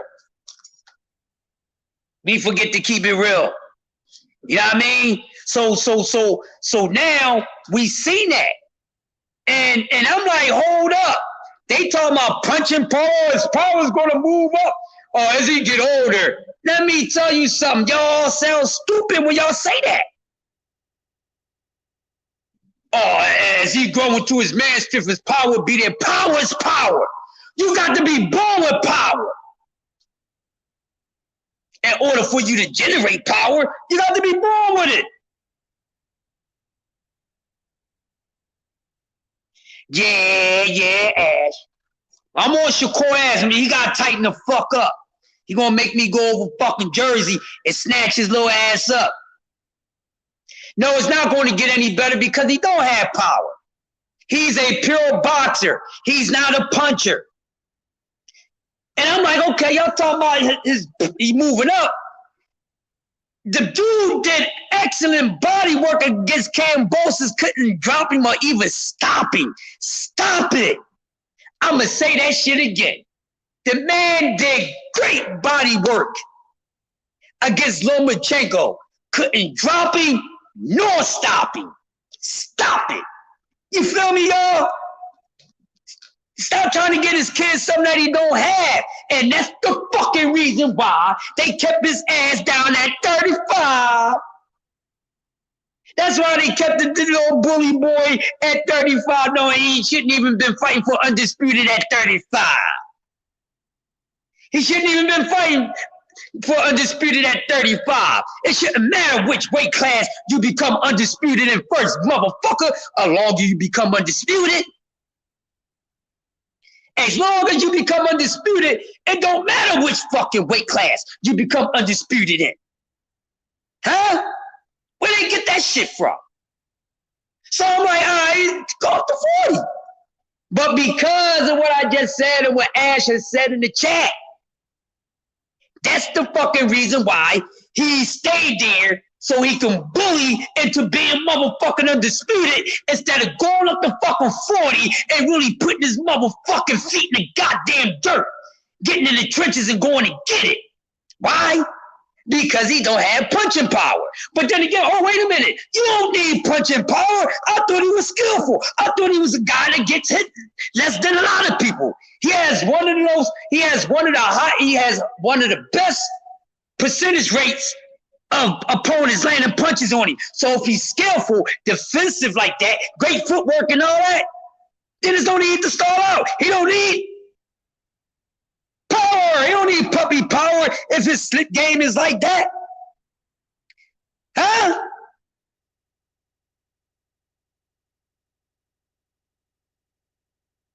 Exactly. People, you know, ain't nobody running through him. He must got some kind of power. Ain't nobody running through him. Let me tell you something. Ash, I know you're going to dig this because you used to box. Right? Here's the thing, Ash. I like that too. Here's the thing. Just because a fighter ain't rushing or walking down on you, that doesn't mean that he respects your power or you got respect for power. I'm going to say that again before I finish it off. Just because ain't nobody walking him down and all that shit, that doesn't mean that he has respect for power. No, that means that opponent lack boxing ability and IQ. Because it's a thinking man's game first too, right? So maybe because the reason why the dudes couldn't get under his fucking jab or get around his fucking jab because they lack boxing IQ. That has nothing to do with because he got respectful power. That has nothing to do with that he got respectful power. Ash, I've been sitting on this shit for the fucking long. You know I could have broke everybody's head with that. You got damn right. Oh, facts. Oh, facts. Ash, I've been sitting on that for a minute. I've been sitting on what the fuck I just said for over a year. That has nothing to do with it. What y'all talking about? Oh, he must got some motherfucking power. Ain't nobody running through it. The fuck out of here. Lack of boxing ability and boxing IQ, bitch. Fuck you mean?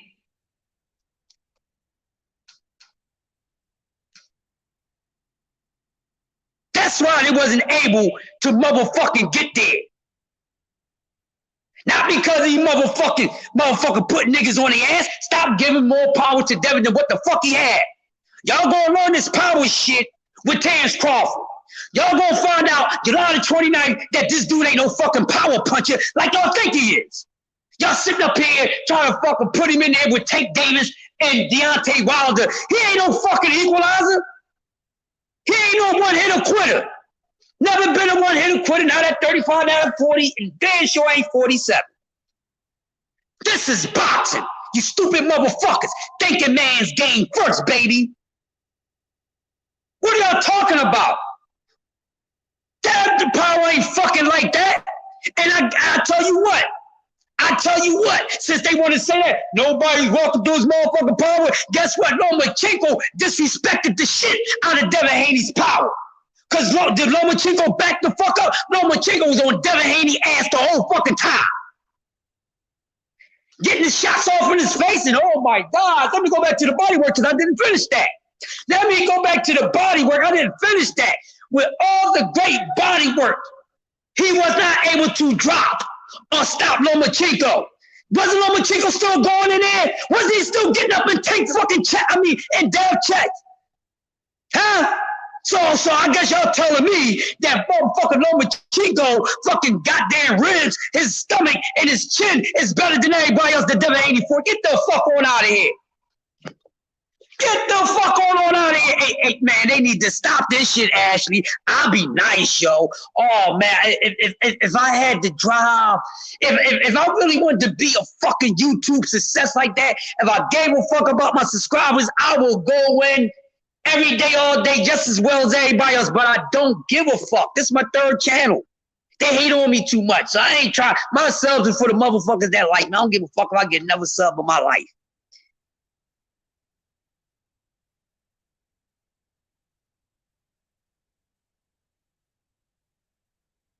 Exactly. So whatever fucking power that he was supposed to have, Loma disrespected the shit out of that. But see, that's the difference. Lomachenko got boxing ability, boxing IQ. Because as you can see, Dev don't hit that hard as much as fucking Devin Haney hit that man in the body. And Dev was throwing, the punch placement to the body was awesome. It was awesome as fuck. And he was putting up, he was turning the hip. He couldn't drop him. Right on the button. Anywhere he landed for he was fucking goddamn, he had the hawk's eye. And he was throwing his shit, man. He was turning that motherfucker. Did he fold him? Did he fold him? Fuck no. Fuck is y'all talking about? That's the reason why that man stayed in at 35. To get undisputed, because most likely he would not be two-time undisputed. Mrs. Bitch in the building. What's going on? How you doing, baby? Smash the like button. Make sure you subscribe, yo, if you haven't. You know what I mean? Hey, yo, listen, man. I'm going all the way into 8 o'clock. Fuck it. I'm closing this shit out.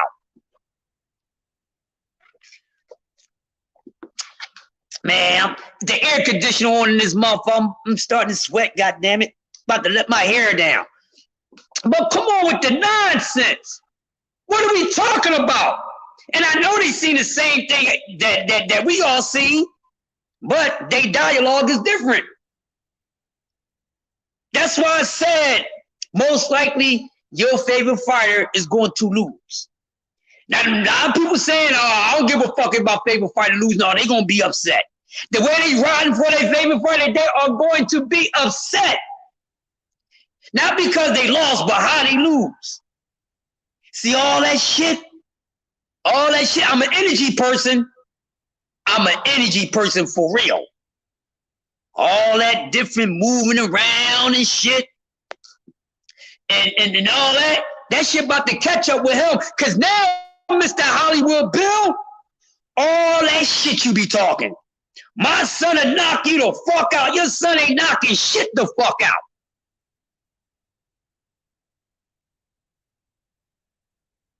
Who? I don't see that person in the chat. Who you talking about, Ash?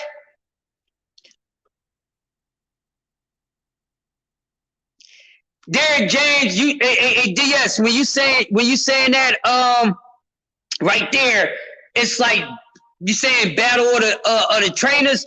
Let me tell you something about Bill Haney. Bill Haney ain't no fucking trainer, man. Bill Haney is just taking what he used from an actual trainer. Yeah, somebody say, Mrs. Bitch is in here.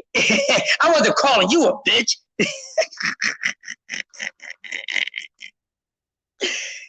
You know what I'm saying? Man, come on. Like, really?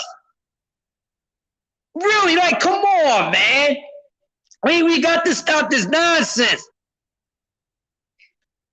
Omega said, yeah, Omega, I do remember you saying that you think Ryan would KO Death. And see, here's the thing. Ash, I'm glad you in. I said something about this before. Thank you. Yeah. Good. Look, I said this before, right? And my thing, I'm like, I don't know where he getting this shit from, man. But like I said, this is the reason why he stalled out. But see, just like Terrence Crawford did not have a choice but to take this fight. That's the only reason why it's happening. The only reason why Terrence Crawford and Errol Spence is happening because Bud Crawford had no choice. He had nowhere else to go. Nobody else is going to fuck with him. And this is the biggest fucking fight. The biggest paycheck he can get. Yeah, I'm going to talk about that in a second too, Ash. Yeah, I've been talking about Ryan a little bit. I'm going to get to him in a second. Oh my gosh, these motherfuckers, right? I just don't get it. Yeah, he has his chin in the air, right? But he got dropped by a body shot. So I can't even fuck with his chin right now because he got dropped by a body shot. Well, he got up from the chin shot, but then he got stopped by a body shot. Ryan might have a better chin than Dev because my whole thing is now we get to see what Dev punch resistance is at 140 because these guys can punch at 140 pounds. That's because a motherfucker big don't mean that they strong. A lot of big motherfuckers are not as strong as you think they are. Yeah. They're gonna fix him right. Speaking of Ryan Garcia, so let's talk about Ryan Garcia, which is something we should be talking about. Besides keep talking about the same old shit. Ryan Garcia is under Derrick James, people. Under Derrick James. One thing that shows me by Ryan Garcia deciding to go with Derrick James, right? That shows me that Ryan Garcia is really serious about making some respectable noise in the sport of boxing. Because before then, we called him Caparoo, this, that, and other. Yeah, I called him that shit. You know, I'm going to call it the way that I see it. And then if a person change up for the right thing, then I'm going to call that out. Exactly. We're going to see if Dev can get hit, take punches. I don't know what his punch resistance is. I'm not fooled.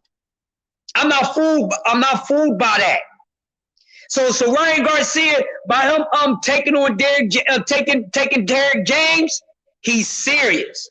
And then that's good because 140 ain't a division to be playing around in. Definitely not. I don't care how people feel about the overall boxing skill of the fighters down there. I don't give a fuck about none of that. Let your tactician go in there and think you're going to technique somebody. That's all I'm saying. Let him go in there and think you're gonna pull and check the technique on a motherfucker. You know what? Hey, Ash, right now, I ain't gonna give him the case and said that he's not, but I know this one thing about Ryan Garcia, people, we haven't heard anything from him. Normally, even if Ryan ain't got nothing on, normally we hear Ryan speaking out on the things that's going on. Yo, Ryan been quiet, Ash, so I don't think that we gonna have a problem with Ryan not listening. Yo, Judah with the bars. What's up, Judah? Been with the bar. What's up, bro? Yeah, I think DS. I think Ryan is trying to leave Oscar De La Hoya because I know there was some shit about Oscar was going to try to sue him or whatever like that. But Ryan Garcia, good thing for him. I think he's serious, Ash. Because like I said, this kid normally comes out and speak on shit and jumping shit. He hasn't done it since he been with Derrick James. Yo, he's been quiet. You don't see nothing from him. Now, most likely, we'll probably see him out in public. He's going to be at the EJ fight and everything. He might even go to the Frank Martin fight, you know. And you know, Frank is now fighting on this card, and I think the reason why they did that, even though I wanted Frank under this card because he is Errol's fighter, and then he could be on another big platform.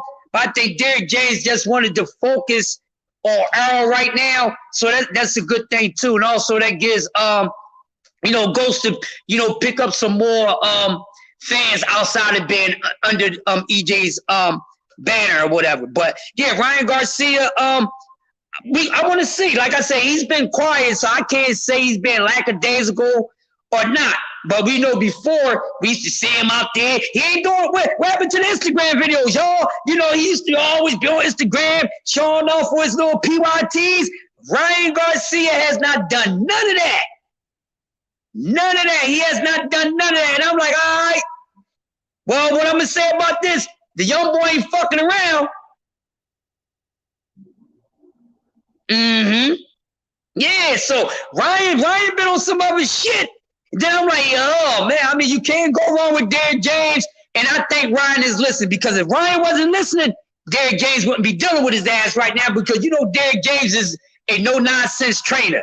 So wow, it's going to, yo, could Ryan Garcia actually be that late blossom? Because now we're going to really start. Yeah, he's maturing, and I think he's really serious about this shit. I think that the Tank fight happened for Ryan Garcia was a good thing for Ryan Garcia, because he got his cherry broken. You understand what I'm saying? So I think, you know, a lot of the nervous shit is going. I think you fight Tank Davis, you shouldn't be nervous about facing anybody else. You see what I'm saying? So I think he gonna be all right, man. He gonna be all right. And plus, I think he's trying to go with another banner too. So he getting all the way from Oscar, and actually stay on point and follow Derrick James. And I think he like it over there. That's why we ain't seeing much. They ain't showing us no workouts or nothing. So it's a reason, and I know it's a good reason. But I can't wait to see him in his first fight at 140. And Derrick James did come out and say that yeah, see, Ryan ain't doing none of the bullshit no more. You don't see him doing the dumb shit, putting on a motherfucking body, having him have his friends put on the body suit, and he ain't doing none of that shit. Cause none of that shit press you for your matches. So he's definitely being obedient. So that's a good thing. Kid already got some skill, you know, but now being another day, hey. He gonna be something to watch. I would love to see Ryan Garcia and Teofimo Lopez fight at 140, but Teo's a bitch. He capping ass bitch, calling out fucking Tank at 35. Ho, didn't you retire? Did your bitch ass retire? Everybody stop trying to cash out. Everybody think they the damn cash cow. Fuck out of here. Go fight Regis, nigga. He want that belt. Go fight one of them dudes that want that belt. You calling out Tank and take that paycheck because you can't beat Tank. Tank can knock your fucking head off. Yeah, no, Ash keeping it funky. Homie. Ryan not on social media no more because Frank Martin broke Ryan's phone right in front of him. The first day in the gym, Derrick told Ryan, "This is my gym, punk." And he probably did. That's a good thing for him. We don't do that shit over here. Get that shit out of here, nigga. We doing our thing. Whatever they doing to Ryan, you know, hopefully it works. Can't wait to hear the first announcement of his first official opponent at 140 pounds. I know Derrick James said before they let Ryan go in for the gusto, whatever like that. They just wanted to get Give me a nice little joint so he can see where Ryan is at under his tutelage, and then they know what to do from there. Yo, Davis and Ashley, y'all fucking killing me this morning. Oh, man, I'm just saying. So that's going to be decent to find out. I can't wait to see that, but that's a good thing. I would love to see. So Derrick James had 5 fighters: Mel, Earl, Ryan, Ghost, and he got 1 more, right? Do they already got the 5th fighter?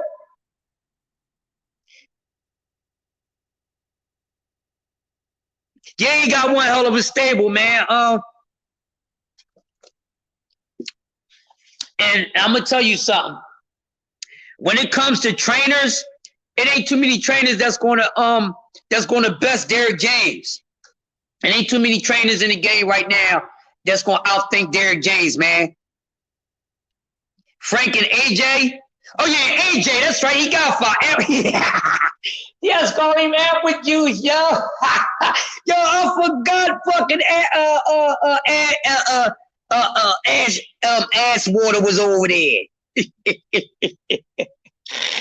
I forgot ass water was over there, yo. Apple jelly. Yeah, he got to do something, man. He got to do something. But speaking of the heavyweights, man, nobody don't want none of the Browns bomber. But everybody was talking about Deontay Wilder was torn down. He done at the Tyson Fury, this, that, and the other. All this bullshit. All this bullshit. Nobody wants to fight this man. Yeah, ass water. You know what I mean? His water's kind of brownish. You know, like the diarrhea water? That's why I'll call him ass water, Ashley. You know what I mean? Shit kind of brownish. You know what I'm saying? Anton Jackson. But, you know, I don't really want to rip AJ up because, you know, my man Derrick James, I need to see how he's going to look. You know, his first time out under Derrick James. But Anthony, ass water, apple jelly. He can't be fucking up my man Derrick James shit. You know what I mean? Hey, DJ, that motherfucker look awful and all that shit. Kick him out the motherfucking stable, baby. You got some shit going on over there. I'm just saying, baby. Ashy edges. Oh, wow. Ashy edges. But getting back to these dudes, man. So we got Boots this weekend, right? Boots fights this weekend. He fight Villa. What y'all think? Now some people think that Boots got exposed and all this nonsense. They think Boots got exposed, right? Because they didn't do the proper intel. They didn't do the proper intel on Karen. I'm going to call him Karen Alphabet because there's too many goddamn letters in his last name. So whenever someone's last name is long and it's hard to pronounce, I call them Alphabet. That's something that I learned in the military. If their name is too long and too hard to motherfucking pronounce, you say Alphabet because they damn near got every letter of the alphabet in their name. So a lot of people think that that Boots is actually done. You see what I'm saying? And I'm like, nah. They think he got exposed. They think he don't know how to walk, cut off the ring.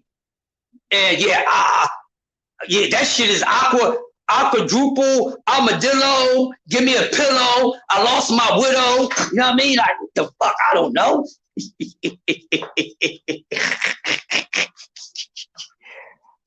I don't know, but man, we definitely going to see, man. We definitely going to see. All that shit is done. We definitely going to see, man. We definitely going to motherfucking see.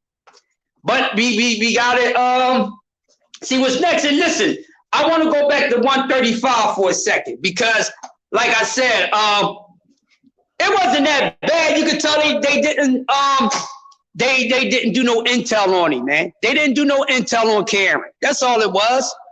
They didn't do no intel on Karen, so that's why about time came to fight. uh, they didn't know what to do. It was too late in this guy. Footwork was a motherfucker, man. You know, so they wasn't prepped for it. But I'm telling y'all, people think that Villa gonna do this and do that. Man, Boots about to put something on Villa ads.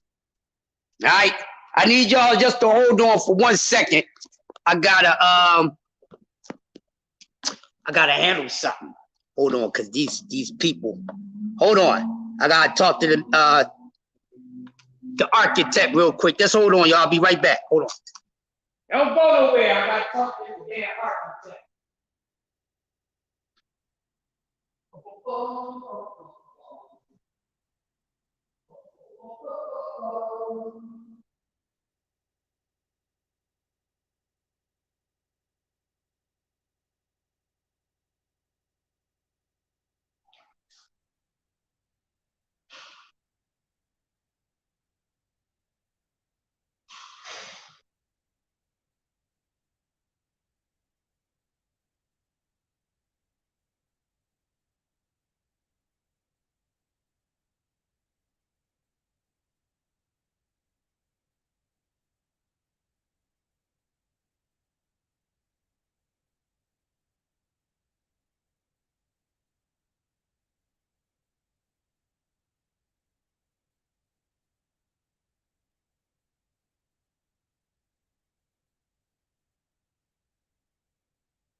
I'm back, y'all. I'm ready. Yeah, I love you.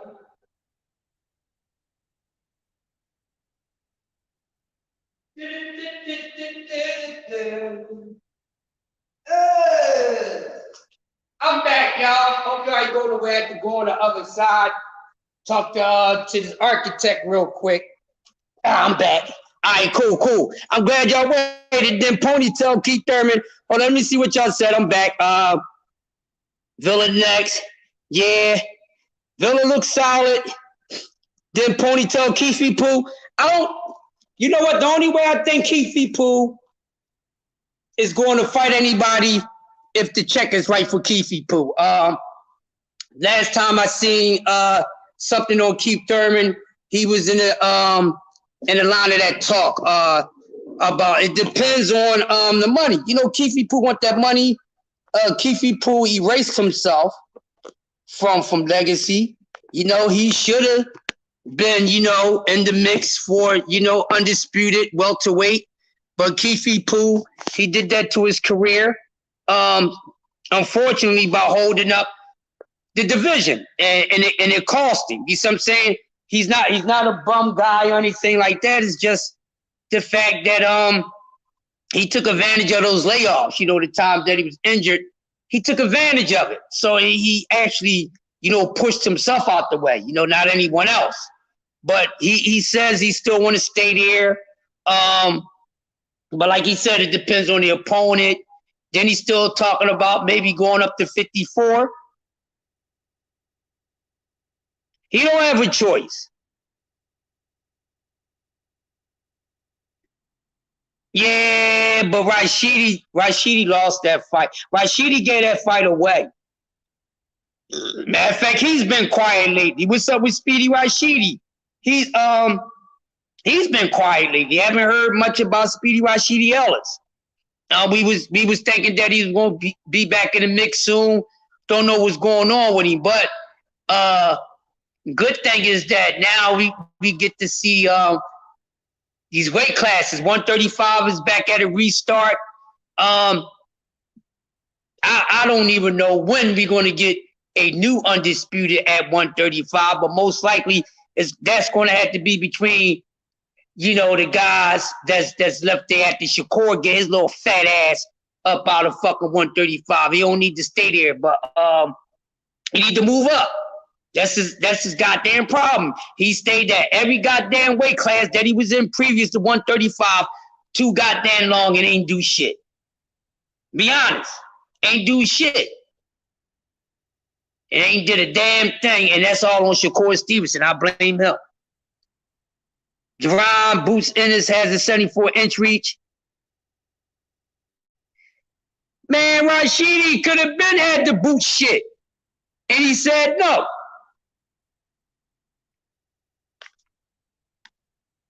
Rashidi better do something else first, because we haven't seen him since the Villa loss. So I don't even know what's going on with Speedy Rashidi Ellis.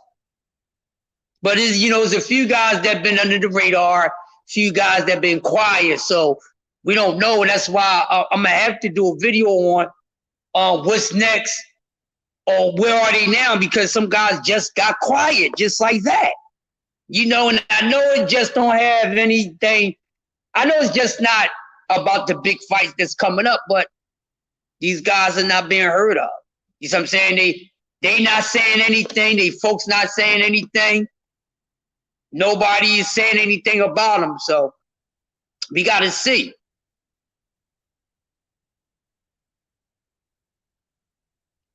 Well, Rashidi better be ready for Boots Ennis, because Boots gonna beat Villa. People thinking that Boots is gonna come out lackadaisical, stuff like that. They feel as though Villa has the power to hurt Boots, and Boots athletic ability, power, and speed would not be able to keep Villa off his ass. I highly disagree with that. Because as durable and as tough as Villa is, Villa ain't gonna be walking through no goddamn Boots power like that. Cause Boots got power. You see what I'm saying? No matter how much of a very durable fighter you are, you're gonna respect somebody's shit that you can feel. You know what I mean? So that's gonna be a hell of a fight. But I think Boots is gonna take Villa to school. Depending on what they want to do, it's going to be a clinic. They're going to put that motherfucker on the chopping table, and Boots going to look spectacular. He's not going to be there. He's not going to make it easier for Villa to hit him. He's going to be using his lateral movement, his foot movement, his twitches, his reflexes. He's going to be sticking his jab out there. I think the speed would definitely bother Villa. I know some people feel as though some people think Speedy Rashidi has faster hands than Boots, and they like, well, he handles Speedy Rashidi power. No, because when Speedy Rashidi was on his shit, until he wasn't on his shit no more, Villa couldn't do nothing with him. So I definitely know that Boots is going to shine this Saturday without a doubt, and he's coming to show the naysayers and the doubters that he truly is the guy that a lot of us think that he is, and he will continue to be that. I can't wait to see him face, the biggest challenge of his career right now, which I don't know who that would be. Well, we know who it should be, but he's not going to be able to fight a Bud or EJ. He's not going to be able to fight those guys. So, probably the toughest fight for Boots right now on some real shit. Yeah, slightly. He got by like a inch of a hair, Judah. Damn, I think I can't remember the top 10, the top 15 off my head right now, but all right, we got Keefe Pooh that's left, Speedy Rashidi. 147 kind of sweet. It's not felt like it was because you know the upperclassmen, most of those guys they go off of Bud is the last of the upperclassmen. You know what I mean? But him and Earl's the last two they're that's still there. Keith Pooh got left down. He got to go to summer school, so he back there with those dudes. But outside of Boots, Keith, Speedy Rashidi, Stayonis, and Virgil, who else is it for Boots to fight? Crowley, I forgot Crowley. I forgot Ugas. Right, I forgot about Ugas because I think Ugas said Ugas want to get back in the ring too. Matter of fact, Ugas, people just said something about getting back into the ring with somebody. So yeah, Ugas is still there. You got Crowley that's still there. So yeah, it's some good ones. It's some good ones. Now with this class that they got now with Crowley and Ugas and these guys, you got Villa, you got these Karens, and this new class. I can see Boots getting undisputed at 147. You know what I mean? But I think the toughest fights for him, come on. Not right now. Oh shit. I think the best fights for Boots right now, Crowley,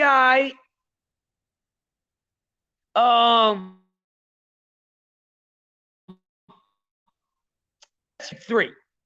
They say three. Let's get the three best fights for Boots. Ugas, Speedy Rashidi, Ugas, Virgil. No, fuck Virgil. Virgil's scared of Boots. So I'm not even putting him in there. He's terrified of Boots. It ain't that many. It's really not too many good fights for Boots at 47. And people saying, well, he got to prove himself, and this, that, and the other. Yeah, man. I don't know. But he can easily, because of what's there, I think he can get undisputed at 147.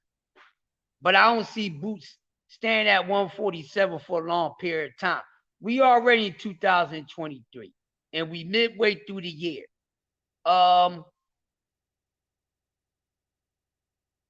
This is what I don't like, people.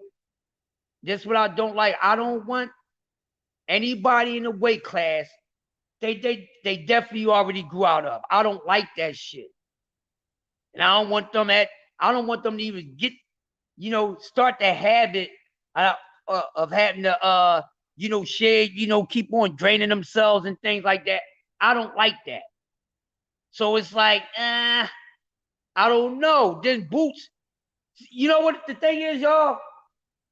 How about this? Now, just look at the undisputed that we do have already and look at the times that it happened, right? And look at the opponent in the time that became undisputed. And what I'm saying is because it's a young man's sport. You know what I mean? Sports world belongs to the young folks. All right. But that being said, it's like, what the fuck? What can we possibly, what would be an attention grabber? Because it seemed like that 147 was slightly quiet down a little bit. I got a half an hour. I got a half an hour to go. Then I'm off, Omega. Then I'm off. But yeah, it's really not that much for Boo Sinners. And he's a big guy. So, you know, with a lot of these guys today, they gaining weight so fast. And, you know, I think it's going to all start playing against these guys once they start staying at weight classes too long. Not going to be able to get away with keep doing it. And a lot of them really be hurting themselves. And I think Devin Haney felt the effects of him, kept on draining himself, and now he didn't cut that shit off after saying, oh yeah, we gonna be here for the whole year. No, that shit hurt, nigga. If you get your ass whipped, be at your best. If you beat somebody of any notoriety, be at your best. You know, so and these guys are getting big so fast. They grow so fast because whatever it is that they putting in the water and the foods and shit, these guys gaining weight very fast. So the same thing that I have to say for Shakur Stevenson, who probably will have to forget about becoming undisputed at 35. Don't do the Devin Haney shit, because he's already late to 35. Shit. At least Dev was in 35 and stayed too long. Motherfucker, you came to 35 too late. So he definitely don't need to stay at 35 long. He came there late. So that's why I'm saying is like, what is left for these guys at a weight class? So they're going to have to start moving up, no matter if they like it or not. They're going to have to start moving up, because I'm going to tell you something. Devin Haney escaped 135 without, you know, going against the grain, and the shit didn't bite his ass on the back, right? That might not happen for Shakur Stevenson. Shakur Stevenson trying to stay down at 35, simply don't want to move up, right? What's up, Thomas? Simply don't want to move up, right? Make sure you smash the like button on your way in, bro. If you haven't subscribed, please subscribe to the channel. Yeah, so it's like now, so we got this thing happening. Guys are actually staying at smaller weight classes and doing shit. Now, Shakur should have learned this fucking lesson. He don't need to be trying to cut and steal shit. That shit worked against his ass. And he couldn't make the weight. So what are you going to do? Because if he stay at 35 and try to do what Dev did, he might not be as successful as Devin Haney. He might not be able to get away with it. That means so, and then they'll be making excuses. Well, you know, I was drained. Drink my ass. I don't want to hear that. You kept on draining yourself, staying somewhere you shouldn't have been. But since you don't want to be men of all men, you didn't want to take your ass up to the heavier weight class to see if you could do the same shit that you did or you want to do at a smaller weight class. It seems like Shakur Stevenson is following behind Devin Haney. What I do, you do. When I move, you move, just like that. Monkey see, monkey do. Keep doing what that monkey do. Is going to make a fool out of you. And that's why if he about trying to go undisputed and become this shit, get these accolades, hey, he need to get it cracking. And I think if anybody's somewhere when they know they shouldn't be there no more, you lack confidence that you're going to be able to pull success off in the upper weight class. So since Dev no longer can make 140, like that shit's going to kill him. And I know he'd rather lose, lose a fight closer to his natural weight. Because I don't want to hear no excuses. They can't make no excuses. With all the things that the Hollywood Haneys have been saying and doing, they can't make no excuses if they take an L. They can't. They can't make any excuses. They take an L. So it's like, Shakur trying to do that same thing, and it's not going to work for him. It's going to work against him. So these guys keep talking about how good they are. They skill, and some of us, we agree with it. Well, if that's the case, stop staying in weight classes your ass shouldn't be in and move your ass up. It ain't like that you're a smaller motherfucker who gotta move up because everybody in the weight class, you know, that you went down, they just can't fuck with you. That's not the case. This dude, he just, I don't know. These boxing men are not men like they used to be, people. I'm a bad motherfucker. Well, show me that you bad motherfucker, but fighting motherfuckers closer to your weight, equal to your weight.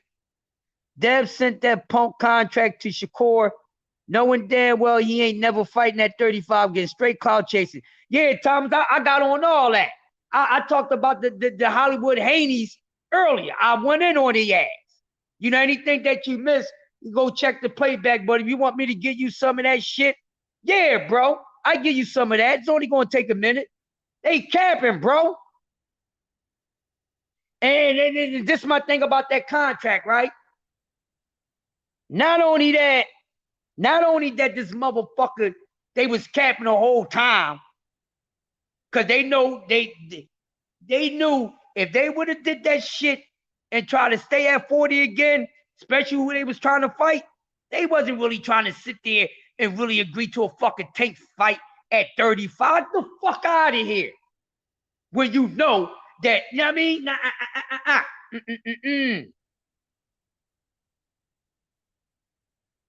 They knew this shit.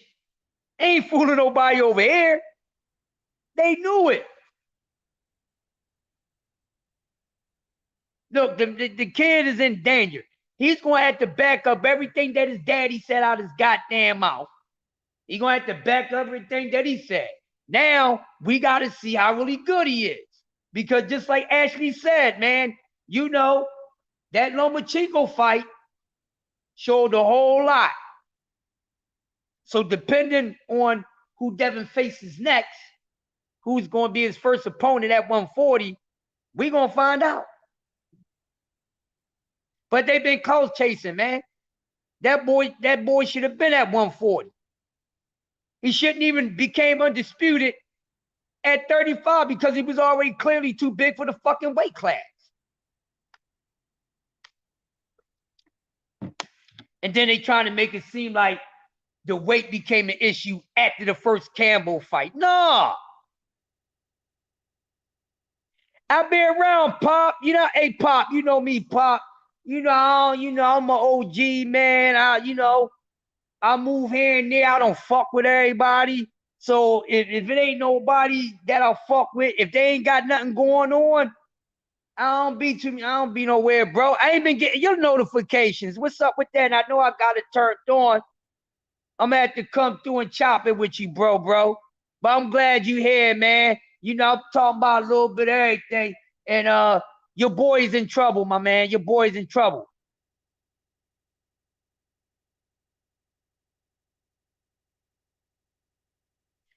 Dev is great outside boxer, but irregular at everything else. I like that, Thomas. He gonna have to tighten up. See, let me tell you something. The Haney's, man. The Haney's got to see all that shit talking, yo. All that shit talking in cabin. Now he got to go to 40. Now this motherfucker know he can't squeeze that 35 and no longer go against the grain to make 35. He got to go to 40. Oh, yeah. We're going to really see.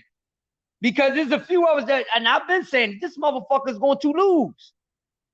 When I was talking about the prospects and all that, and you know the contenders of outside. Okay, I picked Devin Haney out of Shakur and Tank. I picked Dev, him, Shakur, and Tank to lose first. Yeah, we're gonna get into it. I picked Dev. He'd take a loss before Shakur and Tank. You know what I'm saying? I don't know, man. He's in trouble. Yeah, hell yeah. Omega, like, this shit is serious, man. So and my man, listen, man. Boxing ain't about running your fucking mouth because you're gonna have to cash that fucking check. You know what I'm saying? You're gonna have to cash it. I think the sport of boxing is slowly, taking off the protection for guys. They still protecting some of these guys, but now these dudes, and because they really don't have much choice. You see what I'm saying? She gonna call and say she fucking late. Hold on, y'all. I hate this shit. All right, time. Hold on, y'all, for 1 second. What's up? I'm on my way, but I am not coming from home. And the train is operating on Sunday schedule, so I might be late. I'm literally not sure yet, but I'm on my way. Let's say you're gonna be late. No need to cap it. You're gonna be late. I'm not sure if I'm gonna be late though. I'm walking to the train now. You ain't gonna get here in 24 minutes. If you don't worry about it when you get here. Okay, cool. All right. All right. God damn. I knew she was gonna come with that bullshit. I'm back, y'all. I had a phone call. Here I come. Yeah, I'm back. I had a phone call, y'all. But this protection agency shit that's going on in the sport of boxing just needs to stop. It just clearly needs to stop because it's not happening. It's going to start catching up with them.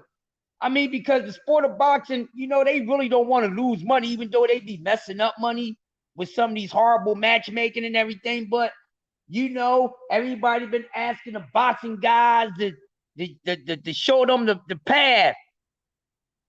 Yeah, she was creeping last night, goddamn. I don't know what to say, man. I do know what to say, but like I said, most likely your favorite fighter that you a fucking fanboy of is gonna hurt your damn feelings. It's gonna hurt your feelings. I don't know.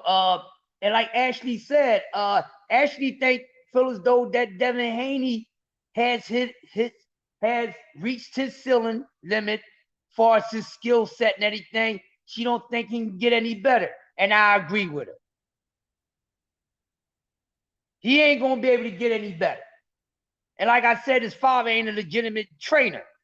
He picked up what he learned from legitimate trainers. So he's not a real trainer.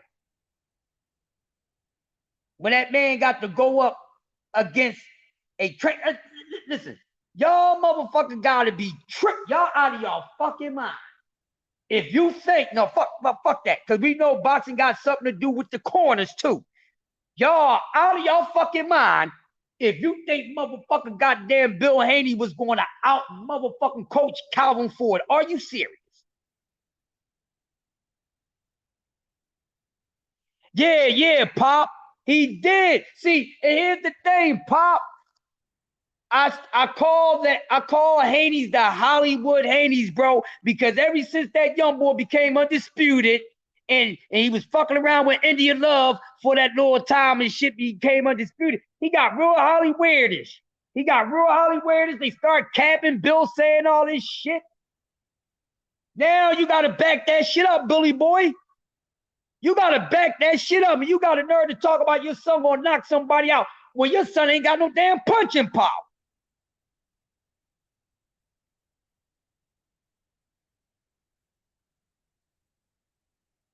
Exactly, Omega.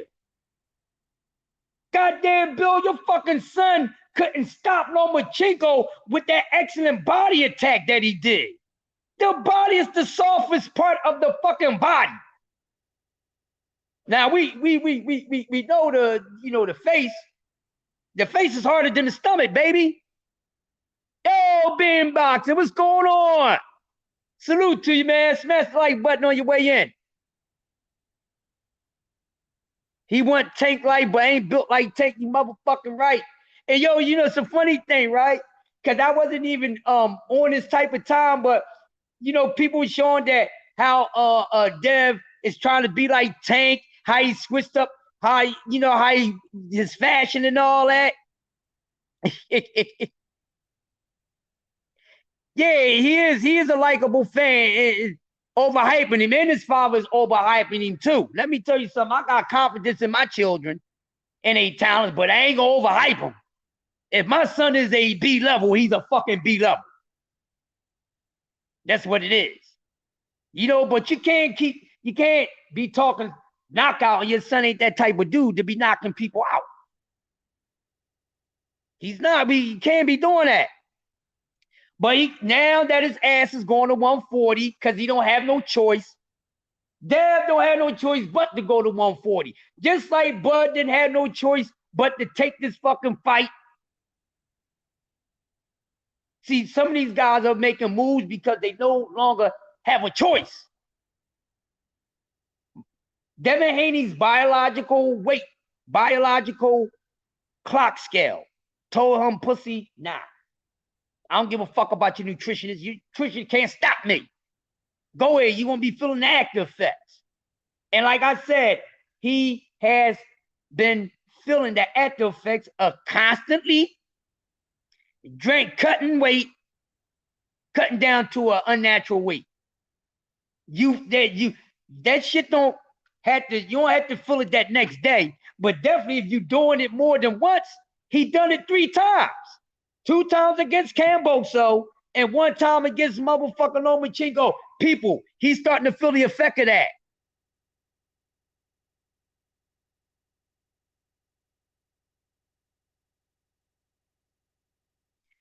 And Thomas, I don't know if you was here long enough, but I was saying that, you know, because Loma had declined to fight Tank, what, 4 or 5 years ago? Well, shit, motherfucking goddamn Loma did Devin a favor. Loma did Devin Haney a favor because looking at that damn fight, and Loma has age. What the fuck is wrong with Devin Haney?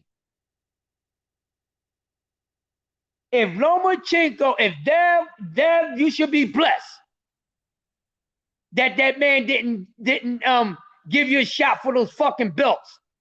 And I know Loma probably kicking his stuff in the ass. Like, man, I was scared to fight this motherfucker. I was scared to fight this motherfucker. Oh hell no, man! I wish I would have gave that little 19-year-old opportunity at the belts. I would have whooped his motherfucker. I'm telling y'all. And didn't Dev improve since then? So if Devin Haney improved since Loma ducked him, he's gotten better in 4 years. When you know, from the time that Loma originally ducked him 4 or 5 years, that means that if he would have fought Dev, he would have whipped Dev's ass. He would have whooped Dev's ass. Now I'm mad. Now I'm pissed off, people, because this is how I feel. Now I'm pissed off knowing this right here, right? Now I'm like, Loma, I don't like you like that. You get a little too much credit, but damn, dog. You should have whooped this little motherfucker's ass. You should have gave him the shot at the titles some years ago. You would have whooped his ass.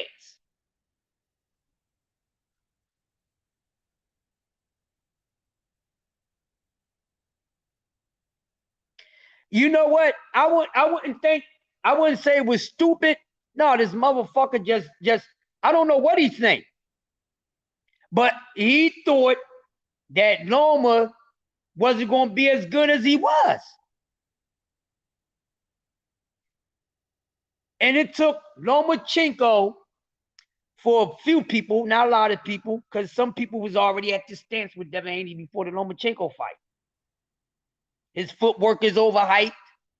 His foot speed is overhyped. Well, he don't have an inside game. He's a little overhyped, but I've been saying he got holes in him too. But isn't a motherfucker a fighter and more so in the immature stages is going to make more mistakes than the mature stages? But because, you know, the level of opposition, a lot of them was not able to expose everything in Devin Haney.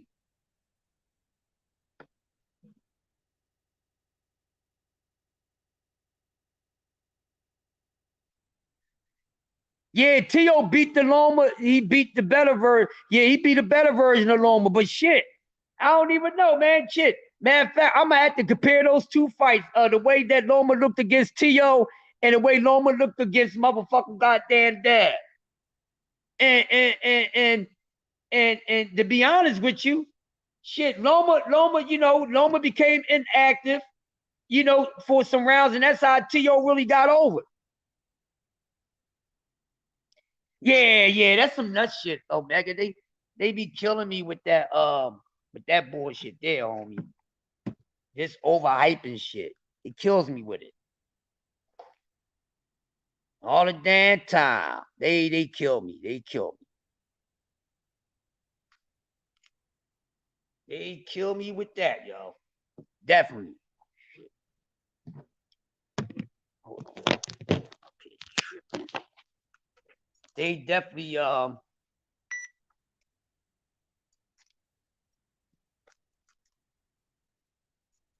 yeah, so I want to see what this kid gonna do at 40. I want to see it. Like I said, I'm so highly convinced that he was trying to avoid 40 until he no longer could avoid 40, people. And that's facts. Devin Haney avoided 140 until he could no longer avoid 140. And I guess he probably was going to try to wait until 140 got lower.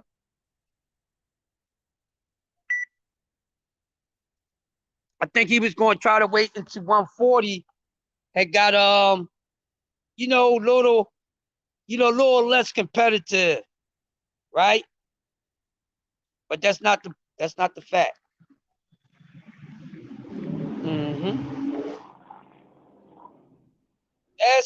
fact there, y'all.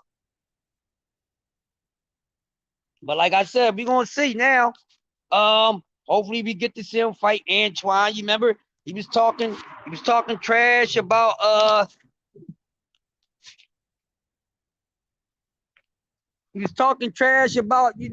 Antoine Russell, which he need to get back at it because he got something to prove. He had showed us that he wasn't ready. Everybody ain't ready when they think they ready, y'all. So, he got something to prove too. I'm taking y'all with me while I do this, my last little walk around. I gotta hit these checkpoints real quick. Then I'm done.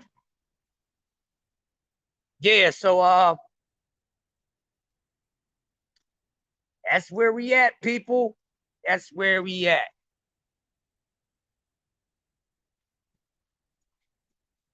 Glad this shit is almost done, baby.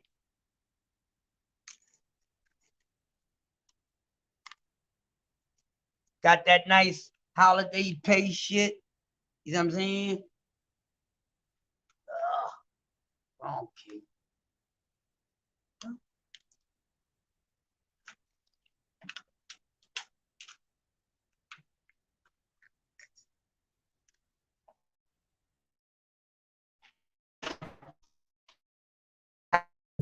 So Boots and Villa.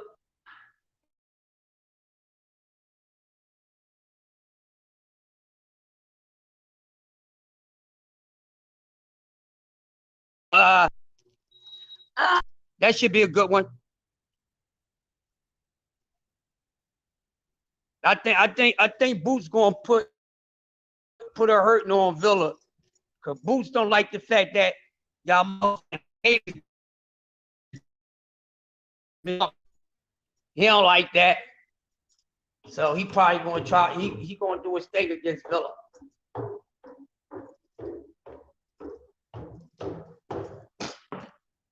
But hey, will Keefe Pooh fight? What you say? Bartholomew be a good test for Dev? Yeah. It's a couple good ones for fucking Dev. But like I said, I don't really know where Dev punch resistance is. You see what I'm saying? I don't really know how good his chin is. Now I know he's a strong kid, but that power at 40 is different, man, from 35.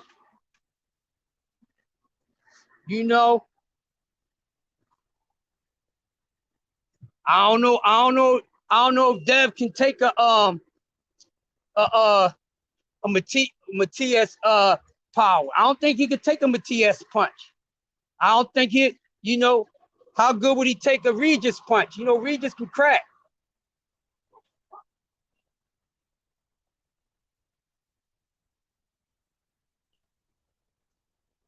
Yeah, I don't know. So we got to see, man.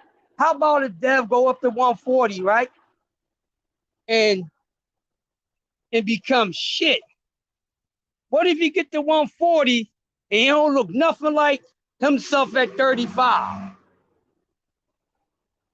We have seen guys move up in a weight class and they don't look as good as they did in the previous weight class.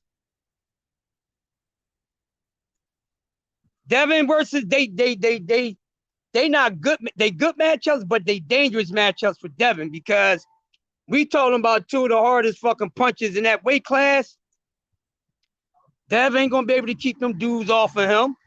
And them dudes got better boxing ability and IQ than them motherfuckers at 35 who lack the IQ, the boxing IQ and ability to get around a guy who don't punch hard. All right? Because like I said earlier, you know, people were saying, well, no, y'all can't say Dev ain't got no power. I'm gonna have to repeat this. Some of y'all just came in. And I was saying, you know, you can't say that a guy must have power because his opponents, it's not you know, walking through his punches. I said, well, it's not even about that.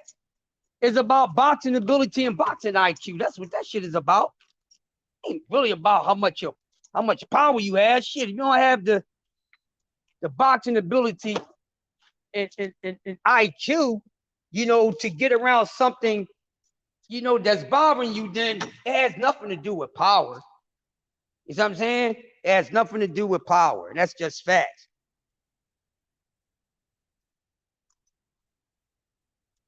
Devin Tio at 140. Ooh. Now that 140, right? And these two motherfuckers need to fight each other. Everybody talking about, you know, well, this is the reason why, you know, him and Tank should fight. Blah, blah, blah. No, motherfucker. That started from the beginning. Thank you, Omega. No. What happened to the Dev and Lomachenko energy, y'all? Oh, come on, people. What happened to the Dev and Lomachenko energy? Because in Tio energy, like, yeah, what's up with that shit? Y'all talking about Dev like to chase down everybody. We're telling him, you know what I mean, since he going to 40, tell bitch ass Tio to keep Tank Davis' name out his mouth, who fight at 35. He ain't worrying about your fucking monkey ass anyway. That'd be a nice fight. Because Tio, you still ain't did shit. Tio still ain't do nothing at 40. He ain't do nothing at 40. Oh, come on, Crush. You hate. How you gonna say Tio never did nothing at 40? Because I just fucking said it. That's why. Well, he just beat Josh Teller. Man, Josh Teller beat himself. God damn it. Josh Teller let Tio do what the hell he did. The fuck out of here. And all of a sudden, Tio is back. You ain't never see Tio perform like that in none of his fucking wins. Did Tio do all that shit against motherfucking Loma? No, he didn't. The fuck out of here. Fucking Josh Teller been laid off for 2 years, this, that, and the other, and y'all got a nerve to be fucking blowing up Tio win against Josh Teller. A dude who was off for 2 years, a guy who didn't fight to his advantages. Tall motherfucker fighting a little man's fight. And fighting at a little man's goddamn range. That's a giveaway. He make him earn that shit. Y'all better stop it. Y'all better stop that shit. Stop that bullshit.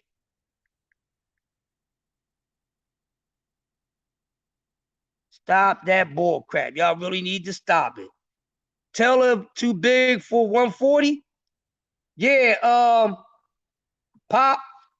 Yeah, he was even talking about going to 147. I don't know how good that we're doing, but we'll see.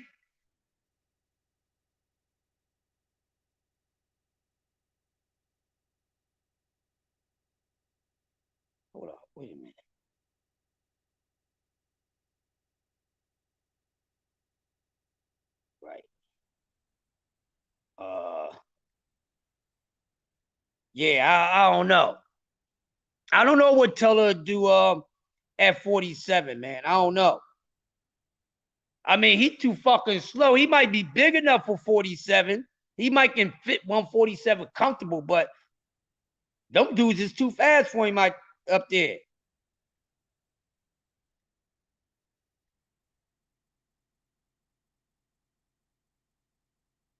Yep. Driveways, yeah. So I don't know. But I want to see Dev. Right. So who is Tim Zoo fighting? Oh shit, old Timmy boy. What the fuck happened with Tim Doo-Doo? They was just talking about Tim Doo-Doo the other day. They was just talking about Tim the other day. They were saying, hold up. He said Dev and Teller are both going to see how hard it is to move through division. Salute to Floyd, Cotto, Oscar, Mosley, dudes who dominated in several weight classes. Hey, Thomas, one thing I'm glad that you did not do was say Manny Pacquiao. I'm glad you didn't include Manny Pacquiao in that shit because Manny Pacquiao ain't moved through no fucking weight classes naturally. Fuck out of here. Mm-hmm.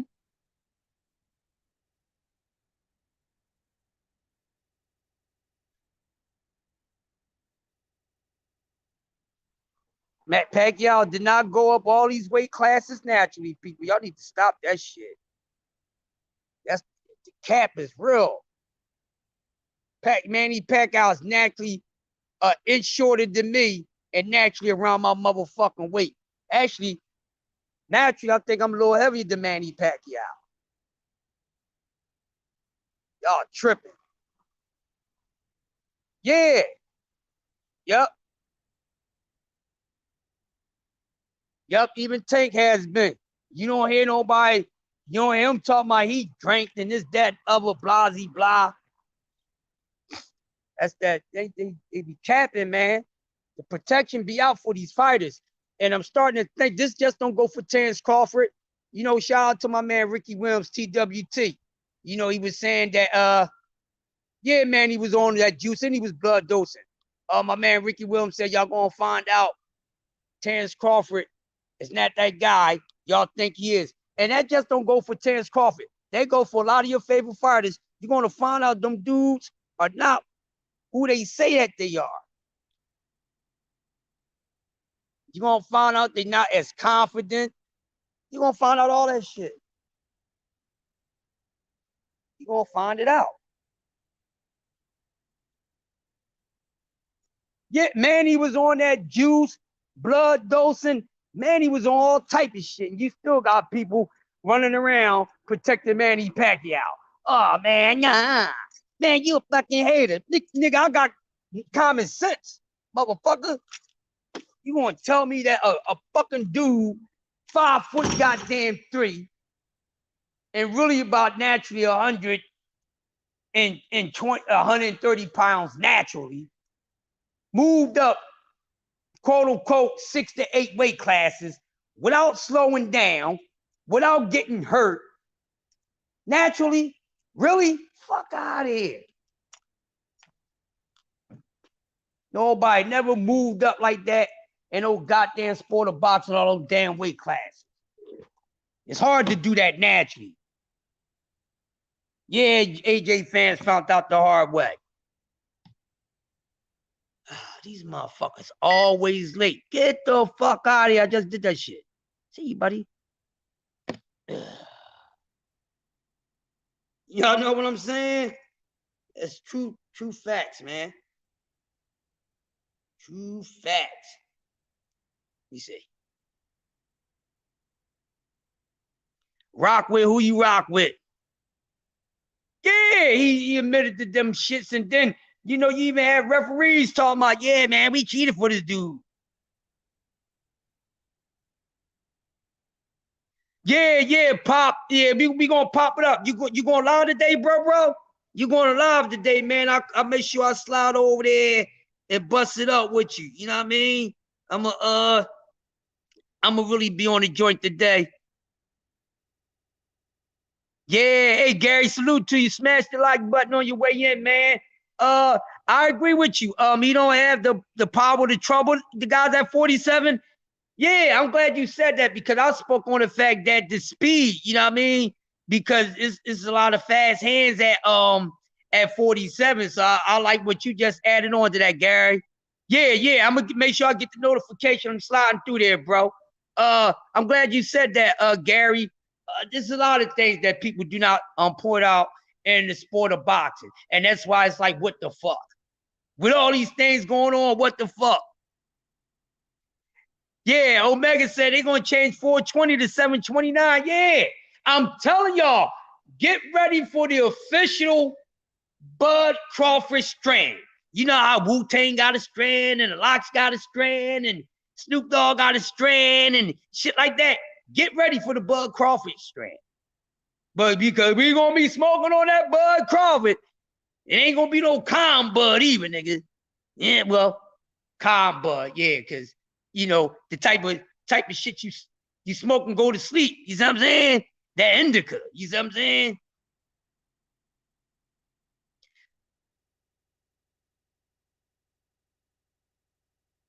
Man, he gonna hurt that man. Like I keep telling people, man, Errol Spence is the most destructive puncher in boxing because he's on a consistent basis of breaking people goddamn skull area. He's breaking shit on people. Fucking knockout. Fucking TKO. He's breaking shit. Motherfuckers going in the hospital for 2 weeks on average. Hurting people. He is hurting people. And the crazy part, the man is hurting motherfuckers even worse than he did after the car accident. Before the car accident, he was knocking motherfuckers out. Thanks, Gary. Before the car accident, Errol Spence was stopping dudes. After the car accident, he's breaking dudes' bones. Come on, people. Oh my God. What are we talking about here, man? Did y'all hear what I just said? Can I run that back again? Before the car accident, Errol was just beating dudes up, folding them. After the car accident, the 2 car incidents and a motherfucking eye injury, he is breaking people's facial bones. That is the most destructive puncher in boxing because he's the only one in the entire sport that's breaking motherfuckers' bones upstairs and downstairs. Now, it's average to break somebody's ribs, trash somebody's ribs. Now, this man, no matter wherever you got bones at on your body, you can expect them shits to get broken by Errol Spence. That's destructive, man. That's destructive. That's destructive strength. That's dangerous strength. Fuck a knockout. Knockouts don't hurt. You get hit with one shot, you taking your ass to sleep. You wake up, you might have a little headache in you, or you might just feel like you smoked some bud. But you can feel the pain from broken eye bones and jaw bones and chin bones and rib bones. And you can feel the pain for that shit. Then you feel the pain for days after. Goddamn, what fucking goddamn Ugas did to Pac-Man, goddamn EJ turned around and did that shit to Ugas. That shit hurt. Nah, I'm man enough to take an ass whipping like that because I refuse to lay down. But if you ask me, what's the worst ass whipping you got? Somebody breaking your bones or somebody knocking you the fuck out. I'm gonna let you know, nigga, the worst, I got knocked out by this nigga. But this nigga over here, man, he broke my jaw on this side, fucked up my eye on this side, cracked this motherfucker, relocated my rotating wrist. Like, get the fuck out of here. You gonna feel that shit. Pain pill at the pain pill at the pain pill. At least if you get knocked the fuck out, you deal with the little headache, you move on. You ain't got to be in the hospital unless it's, a serious concussion or something. But think about it. Yeah, I'd rather get knocked out, man. That shit, that dude is breaking shit. And Ugas ain't no, he's not an easy to break guy. It's not an easy to break guy. And it's like I was telling somebody the other day, I said, keep talking shit about Crawford. Terrence Crawford probably got like 3 dining room tables full of fucking food, not plate. 3 dining rooms, tables full of a fucking feast, because that's what the fuck he left out there. Look at his resume. And I asked these Terrence Crawford fans this so many times. Why super badass, Mr. Pound for Pound, why hasn't he fought anybody that he won or lost to in the amateurs? Why? Is a fucking reason. Ugas whooped that man ass. Not but once, but twice in the amateurs. Hey, Bud fans, why the fuck he ain't answer back to Ugas? Duck that goddamn smoke. Ugas said, so I won him. He ain't said shit. But try to shit on goddamn Errol Spence for fighting Mikey Garcia. But people don't even understand the reason why Mikey Garcia went and fought Errol Spence. Do y'all know the real reason why Mikey Garcia went and fought Errol Spence? No, Manny turned down a fucking low ball to fight Bud. He ain't turned down no big money. He turned down a low ball to fight Danny. That's why Lanny was like, what you trying to give me? I get that fighting, you know what I mean? No, they lowballed the shit out of Danny. Hey, Thomas, they was trying to lowball Sean Porter before that fight was mandated. Before they mandated that fight, they was trying to pay Sean Porter $1 million fucking dollars. No, that's not the only reason why Mikey took this fight. I'm gonna tell y'all the real reason why Mikey took this fight, and it might wake y'all up to something. Mikey Garcia, being a smaller guy, calling out Errol Spence. You know what? The real reason why Mikey took this fight, besides saying something, getting a fucking paycheck, because at that time, motherfuckers didn't want to get in there with Errol. That's why Mikey said, what the fuck y'all doing? Nobody act like they want to fight this dude? I'll fight him. Go back and think around the time when they was putting that fight together. Nobody wanted to fight fucking Errol Spence. If they was tied up, they was tied up. But for all the motherfuckers that wasn't tied up, they called it 40. They didn't.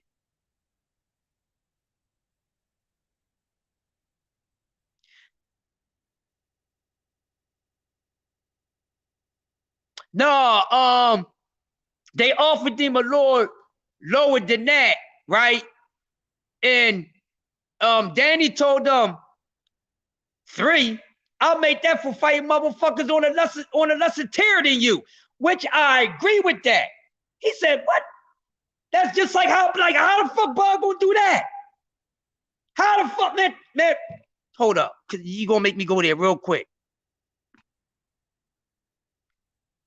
That's my point. How the fuck and what nerve does Terrence Crawford have doing that, right? Doing that. But Errol Spence had to come out his own personal pocket to pay his bitch ass. You already getting what you not worth, bud. You asking for more than what the fuck you worth. And this man went in his personal pocket, not his purse bid shit, to fight you. But you gonna fucking lowball Danny Garcia, bitch? Man, Bud never fought any of the amateurs in the pros, not one. Not one. He fought Danny, lowballed him. Lowballed him. He fought Mikey in amateurs, didn't fight him. Didn't fight him. Didn't fight him. Right? But talk about what he would have did to Mikey. You could have fought Mikey before Errol Spence, bitch. Terrence Crawford fought Ugas, Mikey, Danny Garcia, and there's 2 more guys that he fought all in amateurs. Did not fight any of these dudes as a pro. You normally fight one if you don't get the whole joint. And ain't Terrence Crawford Mr. Get Back dude? You hit me, I gotta get mine back. You get your nigga, I gotta get mine back. Well, Ugas whooped his ass, blew him out twice in the Emmys. No get back. He split with Danny Garcia. No get back. He lost to fucking Mikey. No get back. He ain't never go at the motherfucking Gary Russell for stealing off on him. But he this street dude. He this bad dude. Oh, when I catch you on the street, you ain't did shit this day to motherfucking little Gary Russell Jr.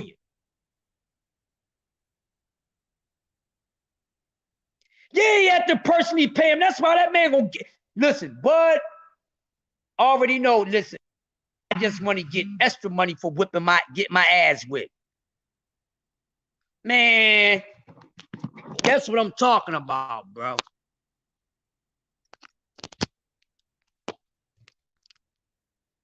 That's what I'm talking about.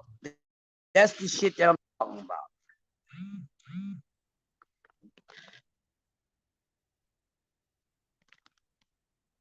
That's what the fuck I'm talking about. That's the shit that I'm talking about. So all this and this, you know, this is Mr. Badass. Nobody can beat him. He gonna do this. He gonna do that. Come on, man. That motherfucker that bad. Why the fuck he ain't never go for undisputed at 135 pounds? And that weight class was, well, 140 wasn't really weak because it was guys at 140 that Bud could afford. The motherfuckers that Ndongo didn't beat to get those belts, they the motherfuckers that Terrence Crawford could afford. They the guys that Terrence Crawford could afford. I knew this bitch was gonna be late.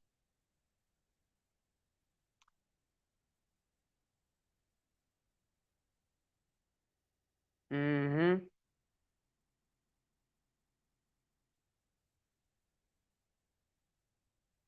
Mm-hmm. That's what I'm saying, y'all. It's a lot to think about. See, a lot of coming out into the light now. See, what a lot of these fanboys don't understand, what these fighters is saying out their mouths is starting to catch up with them. Shit's starting to catch up. And some things are not gonna, they're not gonna be what they appear to be. You just make sure that you're on the right end of that shit. Because it's going to happen. It's going to happen, people. It's going to happen. It's going to happen. So we finally got this fight that's coming up. No one can stop talking about it. I'm done talking about it. I don't wanna hear shit from no Bud Tards. I already got enough going on with people. You know, they talking all this shit. They don't know nothing about the sport of boxing. They don't. But I'm Mr. Don't Know Shit About Boxing. That's one of my code names. But we gonna find out. The 29th. Don't disappear on the 30th. Do not disappear on the 30th. No matter if we bet money or not. If you lose the bet, don't disappear. I can't wait. Y'all really think this man gonna be the first two-time undisputed in men boxing? Shit, if he really thought so, he would have been campaigning that. You don't talk much about that. At least you talk about what you're trying to do in the sport of boxing. You always talk about what you're trying to do in the sport. Listen, man, I'm trying to unify. I'm trying to do this. You don't hear this man saying this shit? I've been telling y'all that. And been asked y'all motherfucker why your man ain't pumping that. I said that 2 years ago.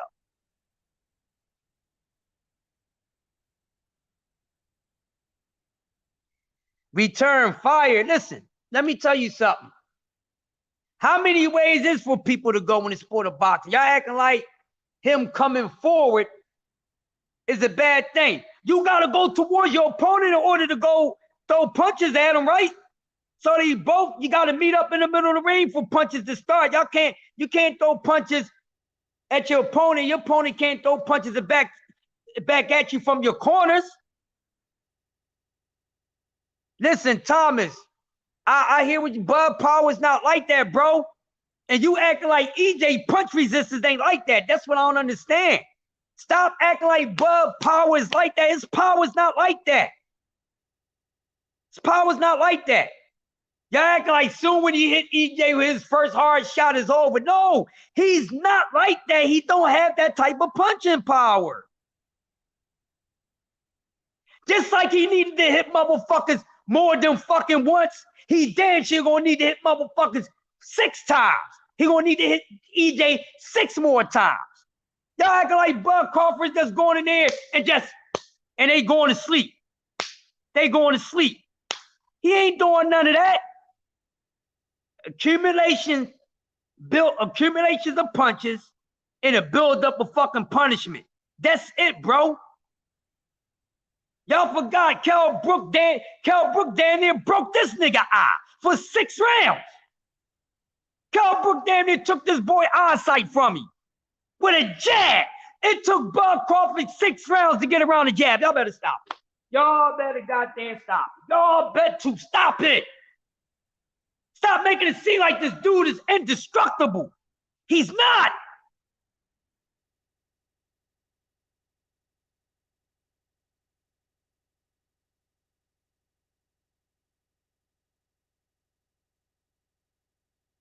Yes, hey Thomas, I'm gonna tell you this right now. Bud don't hit as hard as you think. He stop trying to get, he ain't, dude, he's not that puncher. He's not a power puncher. He's not a Belanger. He's not a Tank. He's not a fucking EJ. He's not even fucking Cheese. Ryan Garcia hit harder than this nigga. Rolly hit harder than this nigga. Stop trying to make it seem like he got this vicious punching power. He don't. Then you acting like EJ weak as shit. 2 fucking car accidents, broke your motherfucking eyes and shit, and this motherfucker ain't fell on his ass yet. Are you serious, bro?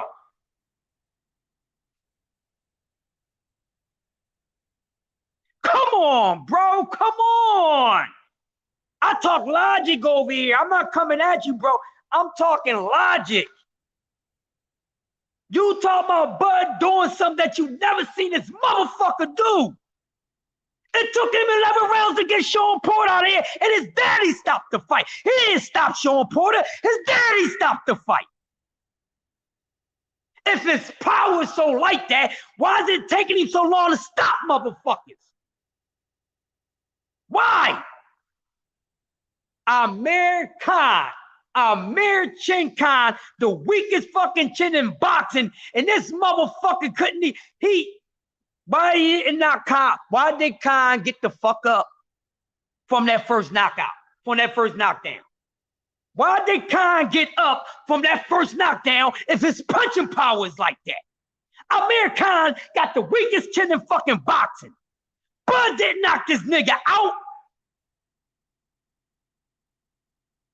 Khan left that fucking fight on his goddamn feet. Y'all talk about his goddamn punching power. Then he fucking rocked this motherfucking dude bells and everything else. Y'all got to stop this shit. He's not that type of puncher. Come on, man. Y'all want to give guys credit for power that they don't have. Seriously, don't have. Come on, bro. Come on.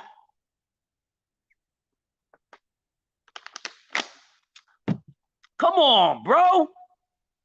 Really, Thomas? Come on, bro. He don't have none of that shit. He's not a one-hitter quitter. An even hand. He not dropping motherfuckers off like that, bro. He had that type of power. His daddy wouldn't have to throw in the fucking towel. Hold on. I'm tripping, man. I'm tripping, bro. What's up, man? Good? You sure? You just so tired? I know, but it's Sunday, so I mean, Sunday schedule, so I already knew. That's why I'm like, you get here when you get here. I understand.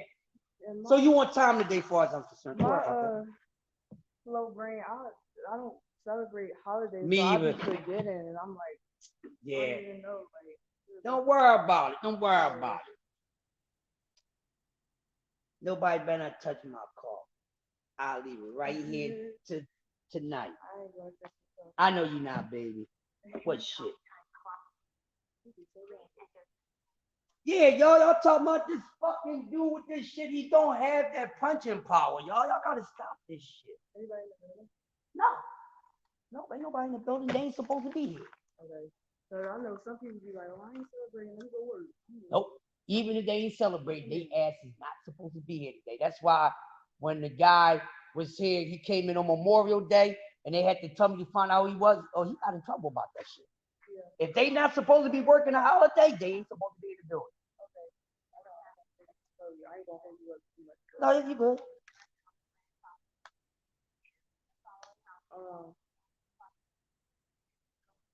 Hold on for 1 second. 1 second. Hey, y'all, listen, check this out, man. I'm about to get the fuck up on out of here. You talking about, hey, lady. Hey, Omega, don't be talking to my co-worker. You gonna talk about, hey, lady. This my co-worker, Ashley. This Angel Soft right here. Hey, Omega. She's a great female, bro. She's a great female. And when she get a man that really appreciate her, goddamn, I'm gonna buy her a goddamn wedding gift. Seriously, she's great people, bro. She's great people. Come up to Philly, you can come and meet her, goddamn.